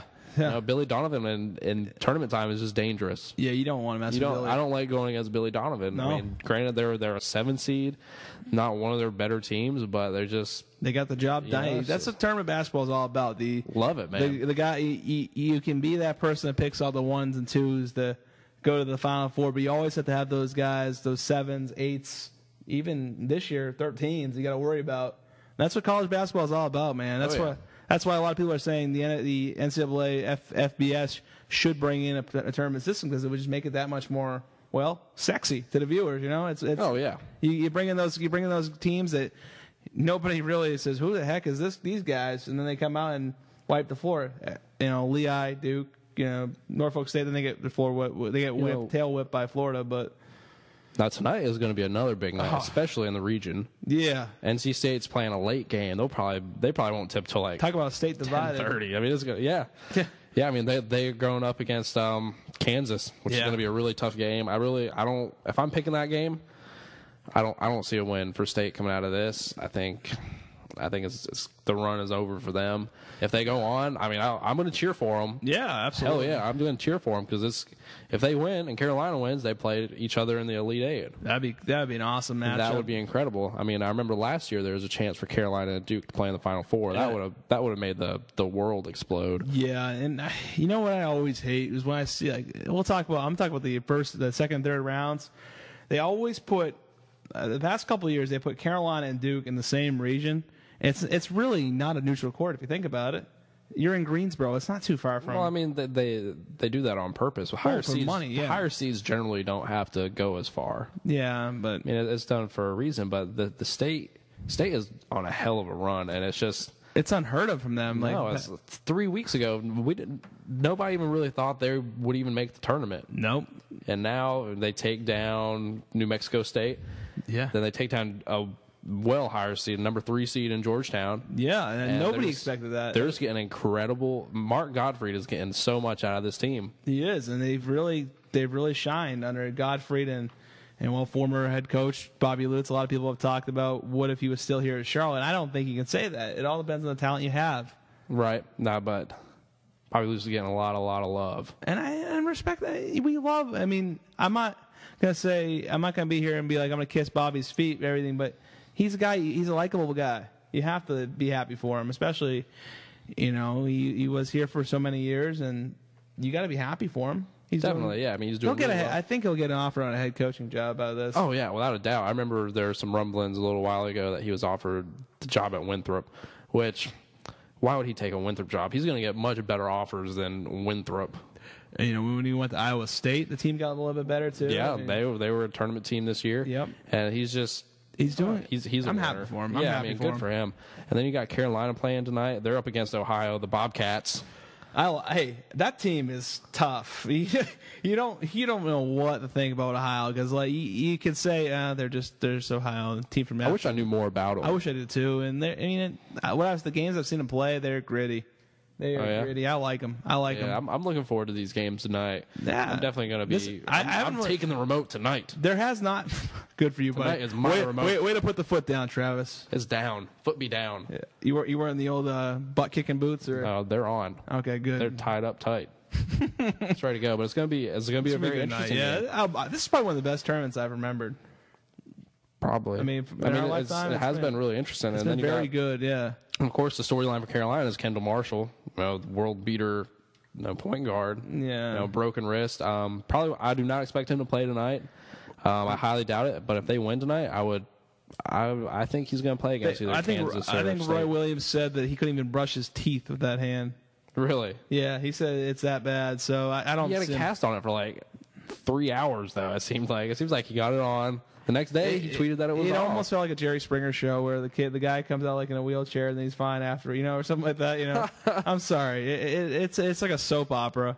It seems like when they asked Roy Williams after the game, did you hear that comment he made where he said it's something between me and the players? But the way he said it, he goes, ESPN, CBS, and all the other media outlets don't need to know about what the conversation that was had between me and my player.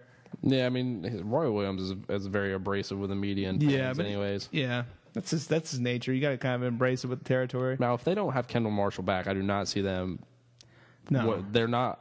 They're definitely not going to win the title without Kendall Marshall. Not at all. I mean, it's Carolina. They'll still be competitive. Oh yeah, they'll be still good. make it a game. They may squeak it out. Yeah, but it depends on if Harrison Barnes takes over like he should. Because I mean, the way they talk. That's next on the hierarchy. Yeah, Harrison Barnes. He'll probably come up and step it up. He's got to. It's like I mean, like for the Heat when LeBron James handles the ball, they're unstoppable. It seems like. Yeah. Now you just kind of wonder if you're gonna get the same kind of stuff from Harrison Barnes, who's kind of had a drop off year, but if he can take over the game, Carolina's going to be in much better shape. Absolutely. But shifting gears back to the Dookie side, Austin Rivers declaring for the NBA draft. There's reports of that. What do you think about it? I think freshman year?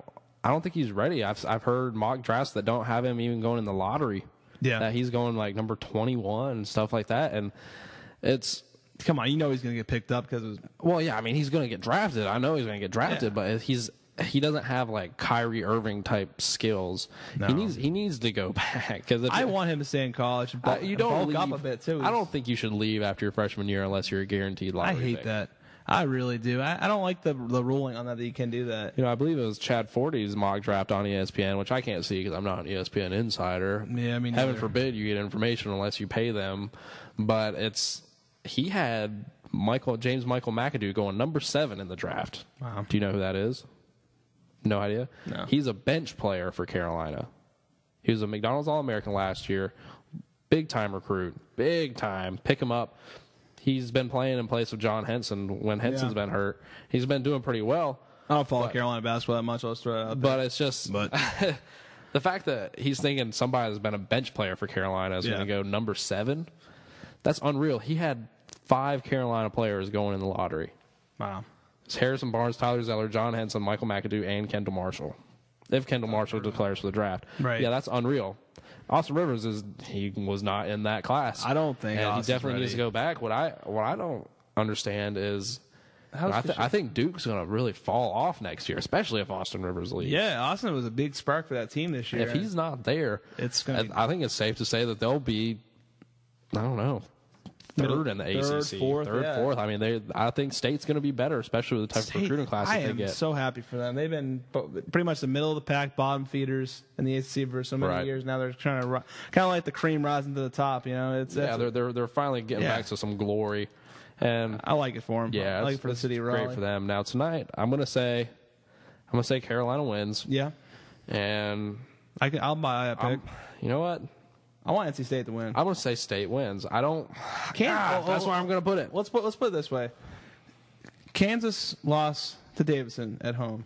I'm mentioning this from a Charlotte perspective. Right. We beat Davidson by 23 at home. I know it's a rivalry game. Yeah.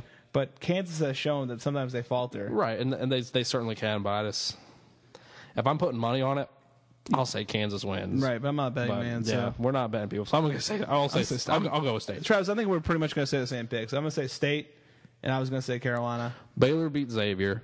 Kentucky's going to beat Indiana, which I think is going to be a wicked good game. Yeah.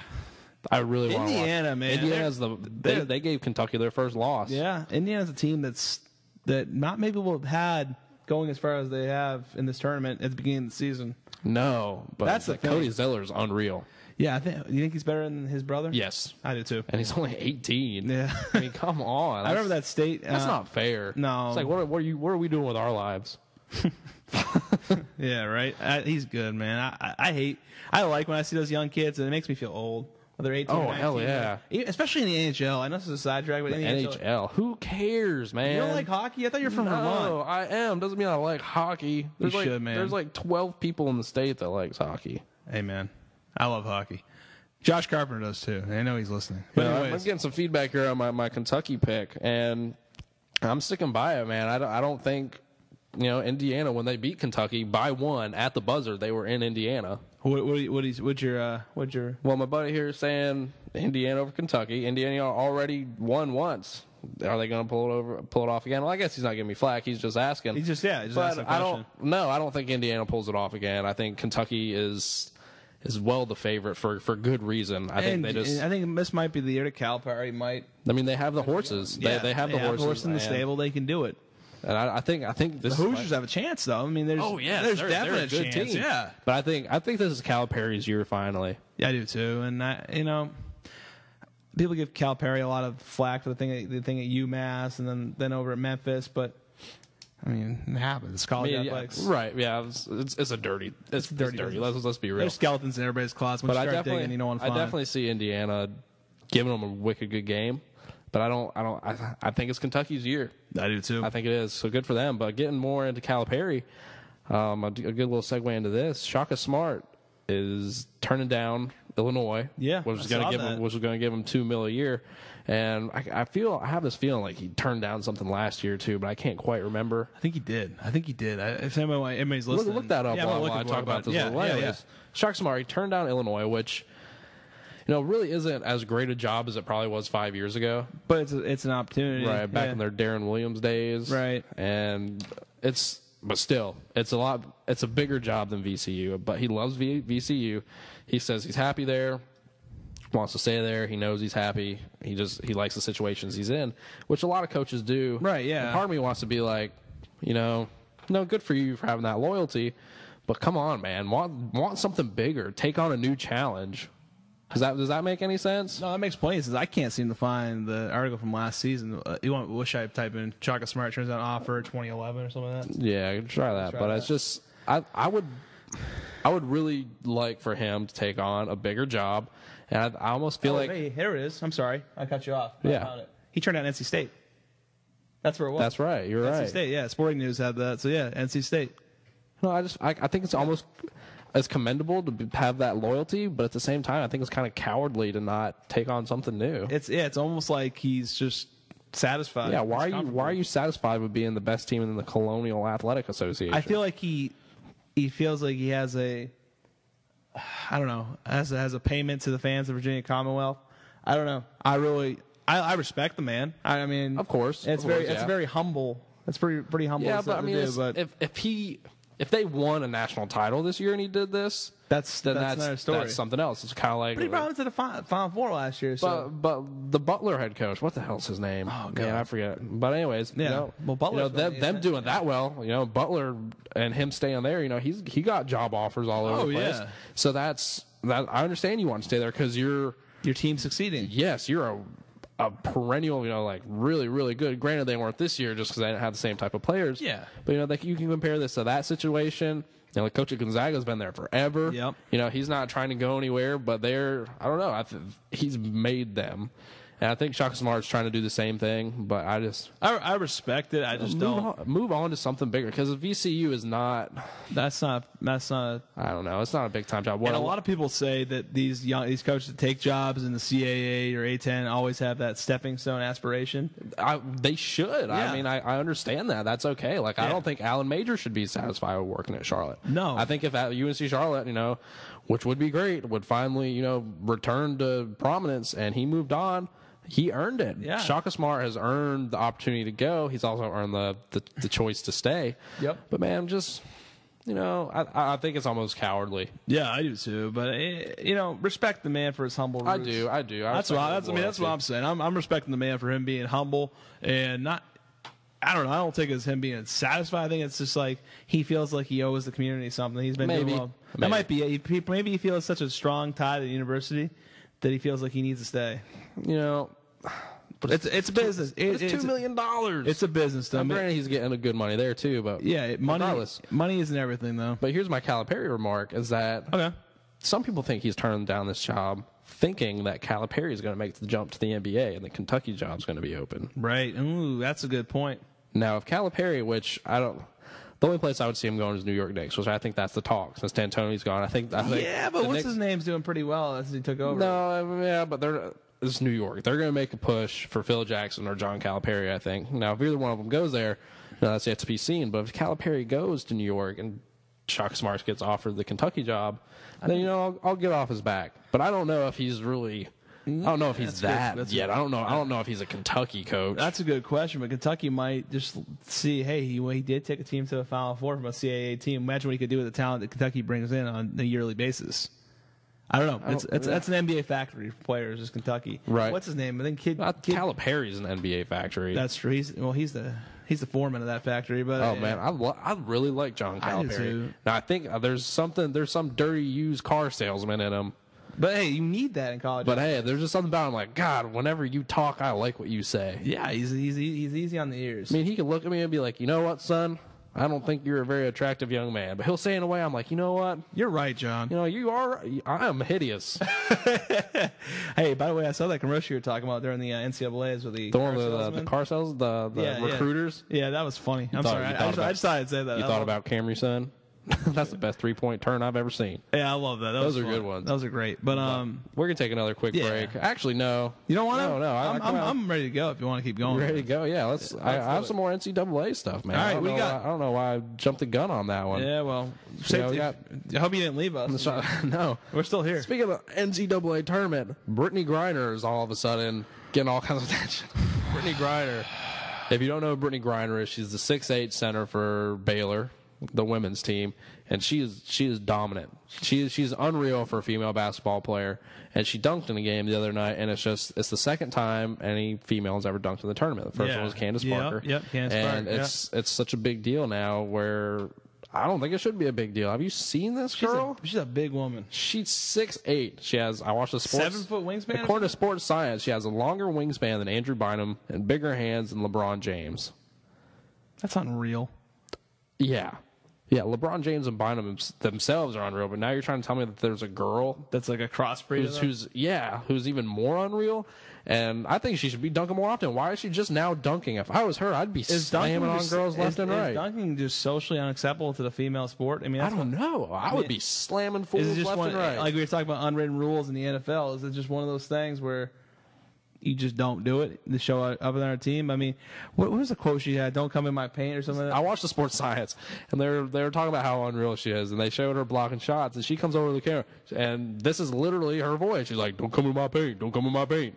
It was the deepest voice I've ever heard on a female. Now, I understand that she's probably tall, and there's probably things behind it, but I don't know. It kind of made me think. Like said a little Joanna man in her. I don't know. It made me think, man. But I don't want to knock the girl. I don't want. Oh no! I mean, it's mind-boggling. It is. I mean, the fact that she's so tall in stature and just her wingspan is huge. Her hands are bigger. I mean, I don't have big hands.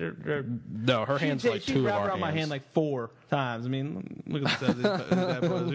But it's a nice mitt you got there. Thanks, man. I still wear small adult mediums or mediums in gloves. But anyways, no, that's a big girl. She is a big girl. But we're going to take another quick break here. We'll come back. We have some UNC Charlotte notes to get into. Big news in basketball. Talk a little bit about the baseball team. They're having a hard time. But we'll be right back in about 5-6 minutes. Stick here. I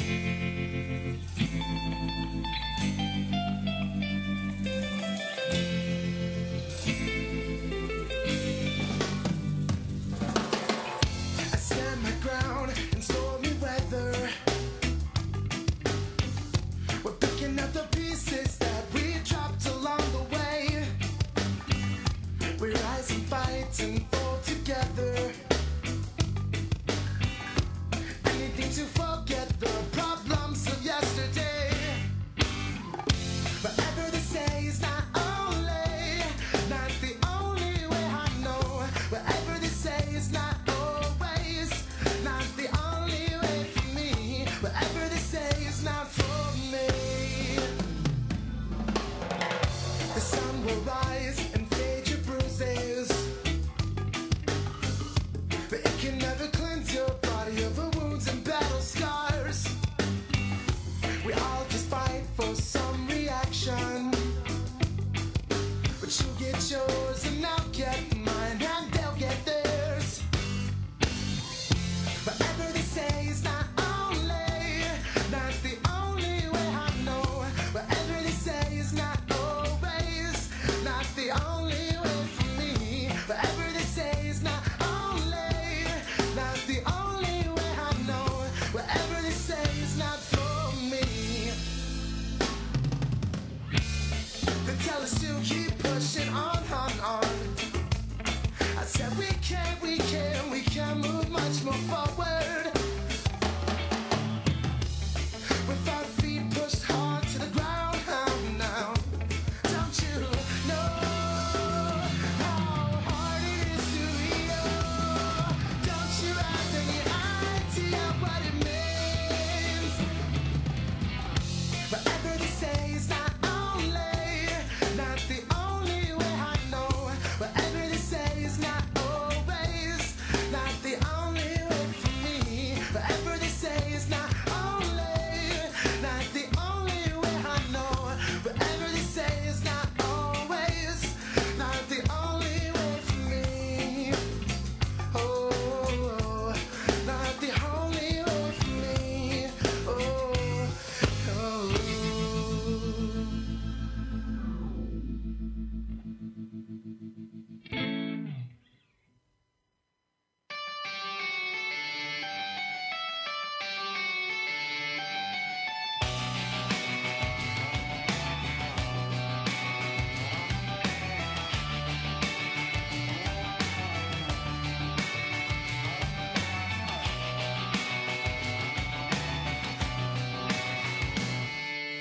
Welcome back into the Friday Sports Fix here on Radio Free Shot. I'm Travis Turkey sitting alongside Ed and Nizer. And we're back, and we're still on the college basketball. Still on college basketball, yeah. Well, I'm going to drop a little promotion here for us real quick.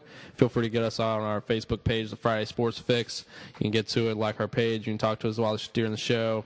Give you a little bit of feedback. Let us know what's going on. We love that. Yeah, man. Bring it on. Telephone number for the studio, 704-687-7151. Give us a call if you have something to say. If you can't get on a computer, which would not make a whole lot of sense, seeing you're listening to us on computers. We appreciate everybody that actually has. Yes, this is awesome. It's been great. Yeah, but we got some retweets out there. It's awesome. The more the Thanks, better. guys. You can find me on Facebook, not Facebook, on the Twitter, on that there Twitter. As I call it, the Twitter. It's at Travis Durkee. That's with a capital T and a capital D. There's no underscore or anything in there. It's just one big ugly word. That's cool.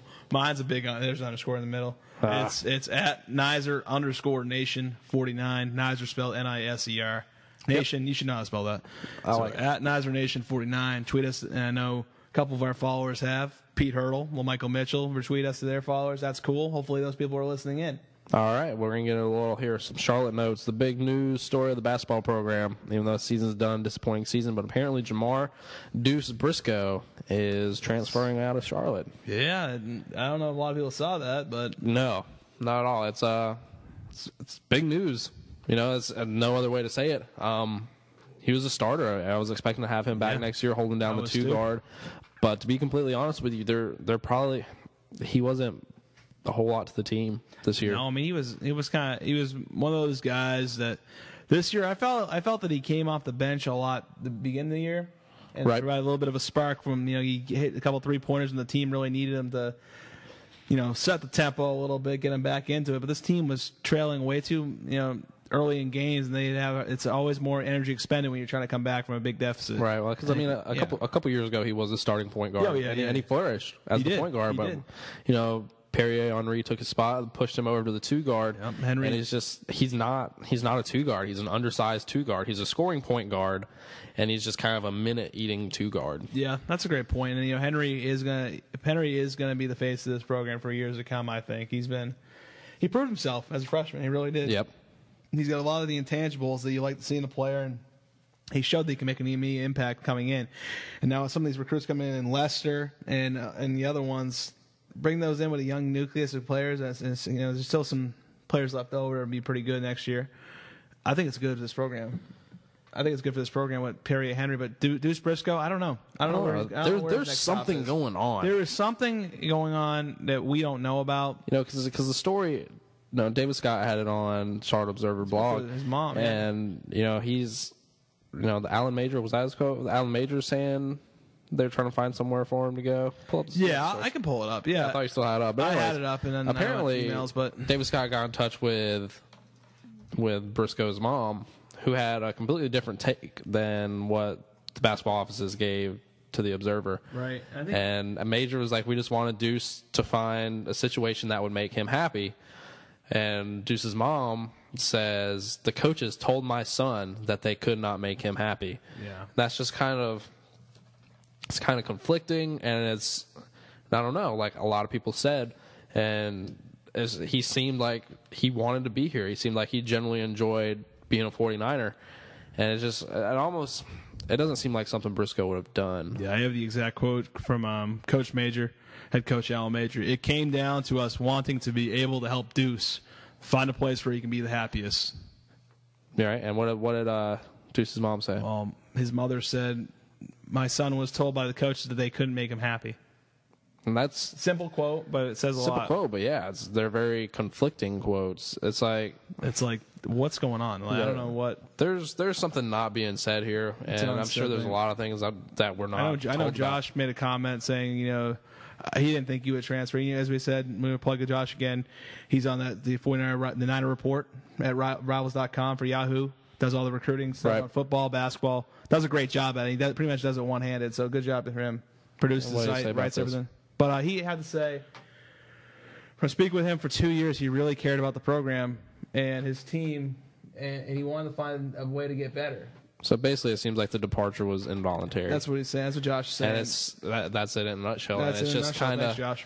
Yeah, we appreciate the feedback, but he's right. I mean, it just doesn't. Nobody. I don't think anybody really sees this coming. I was talking to friends last night. I had a couple of my buddies over, and we were talking about it, and they all said the same thing. We didn't expect them to leave. And it makes you wonder if this is a sign of things to come with other players that were Bobby Lute's recruits. Yeah, and granted, I think he's probably one of the last ones. I mean, Braswell's still here. But does KJ leave? Does anyone care? I don't know. That's the question. Does KJ leave though? He was one of those recruits and one of Bobby's guys. Wasn't he disgruntled a couple weeks ago? There was something going on Twitter where they don't like the coaching style. Yep. Remember I told you about that? I think it was something. Yeah, I think it was KJ saying that, and then I don't know. This Braswell's sister, wasn't it? Yeah, it was Braswell's sister. Yeah. Does KJ stay? I mean, if he goes, it's Stergo. It's. I don't know. I don't care. I'm wondering if it's going to be one of those things where it's just a domino effect. It could be, and it doesn't look good for the program. And it's just kind of gives 49er bashers more fuel. Yeah, exactly. And I think, I don't know, it's always a risky situation, especially with the comment that Mr. Carpenter said about the whole Mr. Carpenter. Mr. Josh Carpenter. Is that your dad? That's my buddy. It's Mount Ginger, baby. But anyways, no, he said there might be some other stuff going on. I think what he's alluding to is those players are usually very close. And as we saw when Major took over, there's kind of like a resistance factor. Because there's a new guy coming in. It's like the same as a child having a foster parent come in or something like that. Indeed. And they kind of rebel at first, but they kind of ultimately fall, falling, I guess. Yeah, I mean, hopefully it's not a sign of things to come. I hope not, if it is, he wasn't like a cancer to the team. He wasn't a troublemaker. He wasn't somebody that ran his mouth. He was quiet, just kind of. Yeah, he was there. He took care of what he had to do, and just played basketball. He wasn't outspoken. He wasn't a Shamari Spears that was just craving attention. Yeah, just a cancer to the team. Yeah. But he's gone. He's probably going to be in D2 somewhere, so he can keep playing. D2. Some people have thought maybe he'd go lower D1. I don't know, like maybe a SoCon kind of school or something. Yeah. I don't know. I really wish the best for Deuce. So I think he could flourish in some other program. I wish I could know what was going on. I do too. And, but like I said before, once you start digging into, the closets of some of these, it's not like any school. There's some stuff that you don't want to find out. I'm not saying Charlotte has black marks on their program. They could not. Any school does, Yeah. I don't want to say, but it could happen. There could be anything out there, and you never know. You never know. Yeah. Well, we'll look into that. That's something definitely look into. Yeah, it sucks for Deuce though. Yeah, another 49er note. Baseball team's in action again this weekend against Rhode Island. They're on the road. They'll be on the road for the next couple weeks. Yeah, we won't be down to the Haze for quite a bit. But hopefully them hopping back into Atlantic 10 play will help pad that record a little bit more. Yeah, they've had a tough go of things, and they started the season 9-3, then they lost 7 of their next 8. Yeah, it's been rough. With that one victory coming over USC Upstate, which I don't know, that's really not something to hang your hat on. No, USC Upstate was 11-1 coming into that game, and they stopped them cold in their tracks. But I'm pulling up the stands for baseball. I'm trying to at least, but they're just now starting play really. Well, I'm just trying to see what the I think Rhode Island was towards the top, if I remember. Middle of the pack, a little below Charlotte with their overall record. 7-11. So Charlotte should be able to handle the Hopefully Rams. So, because I think... And the weather's been good up in the Northeast, I hear, too, from my family. So oh, yeah? It hasn't been cold like it usually is in Rhodey at this time of the year. So no good. It's unseasonably warm, so they should be okay. But I'm worried about this team, especially after they lost 3 to Missouri. Yeah. And then they lost 3 to Dallas Baptist. It's not... It's scary. And I think a stat line that I saw, if I remember correctly, it was somewhere around 12 or so runners left on base. There's in that Dallas Baptist game 2. Yep. That's not something you like to see because they had the base load a couple times and they only cashed in on. They only had 3 runs, and one of those runs came out to play on a walk. Yeah. So when you have 3 runs on 9 hits, that's just poor. That's poor. I don't know how. I hate it. What worries me with the team, they're clearly a good team when it comes to playing. Right. Winthrops and Wagners and stuff like that. But this team, they're not. This is a team that went to a regional last year. This is a team that has the expectations of going there again. Yeah. You have a preseason All-American pitcher. You got Shane Brown back, who was out a lot of the season, like 23 games with a hand injury. He's back. And you have your other 3 pitchers are former freshman All-Americans. I mean, you have a good team, man. and if you have to be able to beat the good teams. Yeah.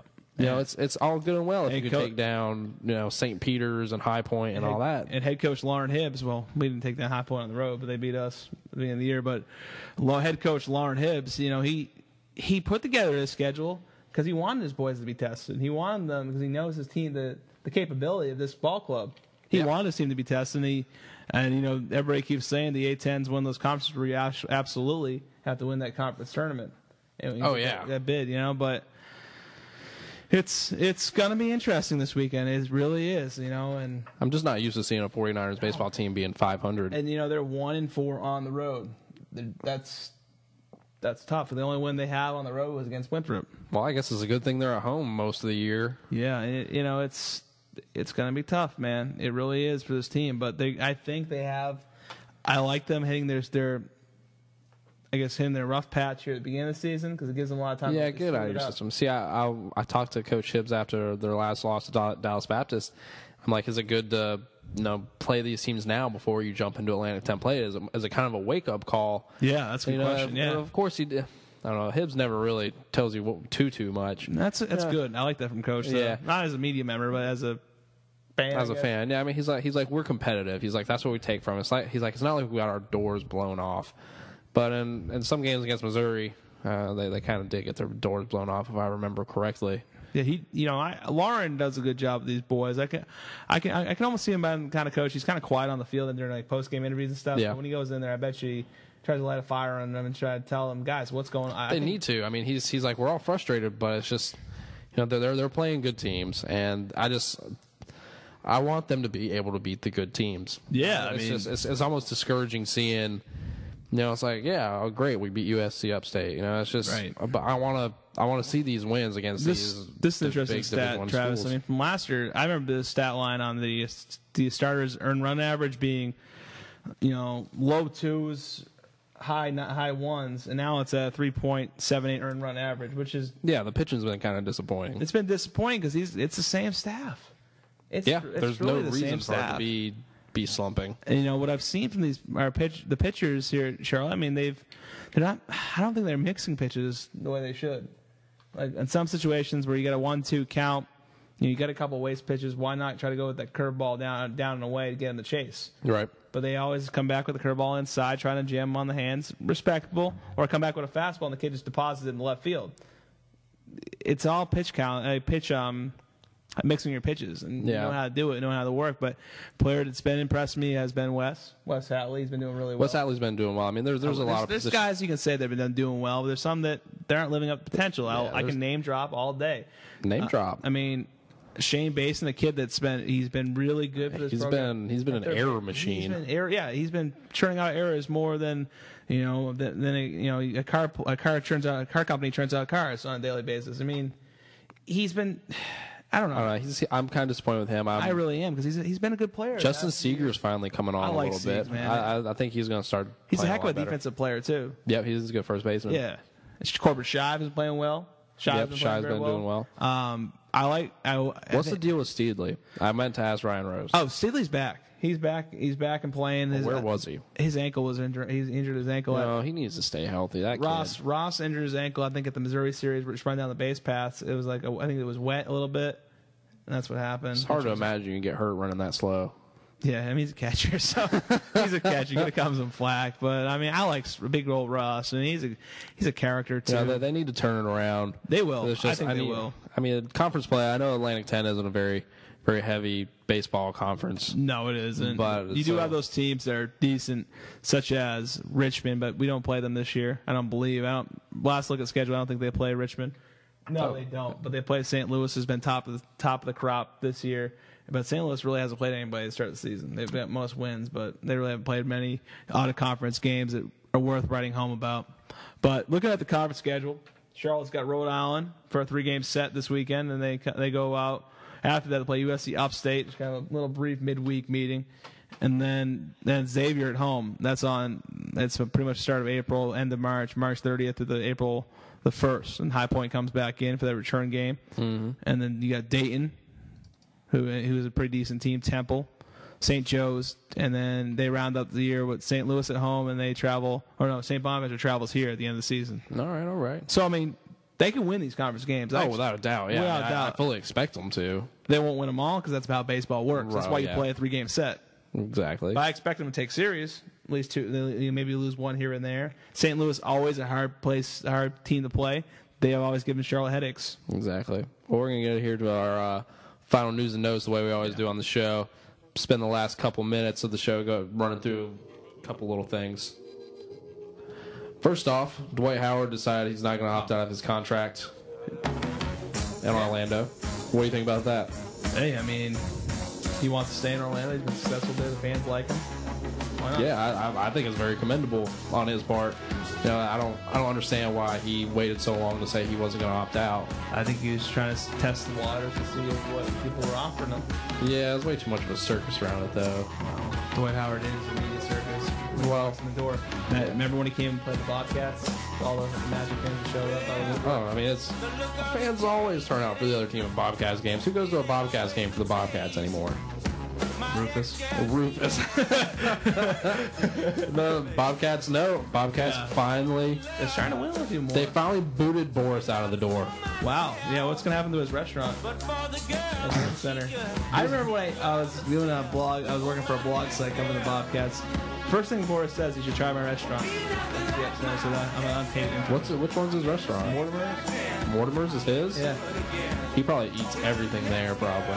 He keeps them afloat because he eats so damn much. Probably, and good riddance. Yeah, good riddance, Boris. Man, he was really disappointing. A skill set that never got utilized the way it should. Yep. You know, hopefully it's good for the team. Free up a little space. Chipper Jones, Atlanta Braves, great, retiring at the end of the year. Sad for a lot of folks around here. I mean, I always like that. You know, it makes me feel old, Travis. It really does. Yeah, I mean, this is a guy we grew up like. Yeah. Chipper Jones, man. I remember the old the Wheaties box with Chipper Jones in the front. They like sent for like baseball cards and stuff like that on the back. Right. Oh man, Chipper Jones. That brings back memories because the Braves were one of those teams that are broadcast all over the country, and everybody's seen them because of Ted Turner and all. Yeah, and you gotta love Chipper, man. Chipper's a good old boy. He is a good old boy. Good old country, Dwayne Jones. It's just stuff like that. Yeah. Things that makes you feel old. Like I remember when I first, really started rooting for Derek Jeter in his rookie year in '96. Yeah, man. People say he's 38 years old. I'm like, holy God. We're only like 22, 23, but now It's we're like, players God, who grew up watching. 38. You forget that they age too. Yeah. It's tough to see. But he's gone, and 19 years in the league. he's been here a minute. He's got a World Series championship as well, but I mean, I'd like to see him retire on top. No, yeah, he was a hit machine too, my man. Yeah. But tell us a little bit about the Red Sox Yankees stuff. I know we have our Red Sox Yankees rivalry here in the studio. But so I let's. can't stray away from it. Bobby Valentine was a little upset. Game ended in a 4-4 tie after 9. And the rules in the Grapefruit League, you can go one more extra inning.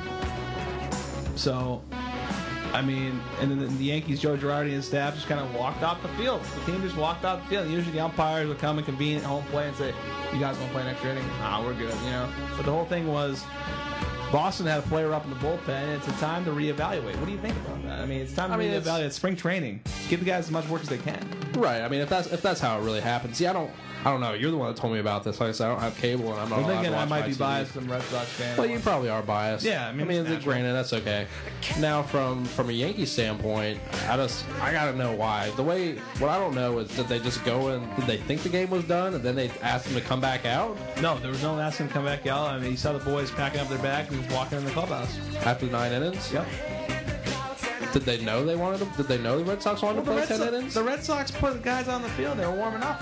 The Red Sox were out there doing pre-inning warm-ups. No, I mean that's one of those things. Like maybe they didn't see it. I gotta know more. I need quotes. Yeah. I need to sit down with Girardi and be like, "Hey, But bro, everybody's saying Bobby Valentine's the guy that looks for media. Maybe that's, I don't know. yeah, Bobby Valentine. I still don't. You don't agree with I'm it? not a huge Bobby V fan, I'm okay with it, but oh well. Anyways, we're gonna get out of the studio here. I know we've been here. God, we went 8 minutes over. That's 9 minutes. Heaven forbid. I know. Good So thing we've we're not been paying for here. airtime. Well, we appreciate everybody listening in. Thanks for the little bit of feedback we got on Facebook. Hopefully we can get more on next week's show. Make sure you always tune in Fridays, 12 to 2. Small victories, man. Exactly. Yeah, man. Take what we can get. Watch some basketball. Where are you watching the games tonight? I'm watching at my place, man. I'm not pretty low key. Your place? Yeah, you want to come over and watch? I need to figure out somewhere to go. I might have have to go to come on over, I dude. might have to go to the bar. Oh, all right. Well, Anybody out there want to go to the bar with me? he has no friends. It's been, Yeah, he has no friends. What the hell, man? Well, you're trying to get somebody to go to the bar with you? I mean, come on, man. Probably the one person that would go to the bar with me is somebody I've told before that they have no friends. That's to you, Tyler. If you're out there still listening, my man, I appreciate it. I don't know, Tyler. You know that's cruel. He knows exactly what I'm talking about. Yeah. But anyways, yeah, I'll probably go to the bar. I'm definitely taking Carolina tonight. Okay. State tonight. But we'll figure it out, man. Yeah, we'll come back next week. This is gonna be fun, man. We'll have Final Four talk next week. Yeah, how about it? Final Four talk. Hey guys, we're gonna get out of here though. But have a great week, great weekend. Stay safe. Enjoy the games. Again, I'm Travis Durkee. I'm Ed Nizer. Take We'll care, see you everybody. next Until week. next See time. ya.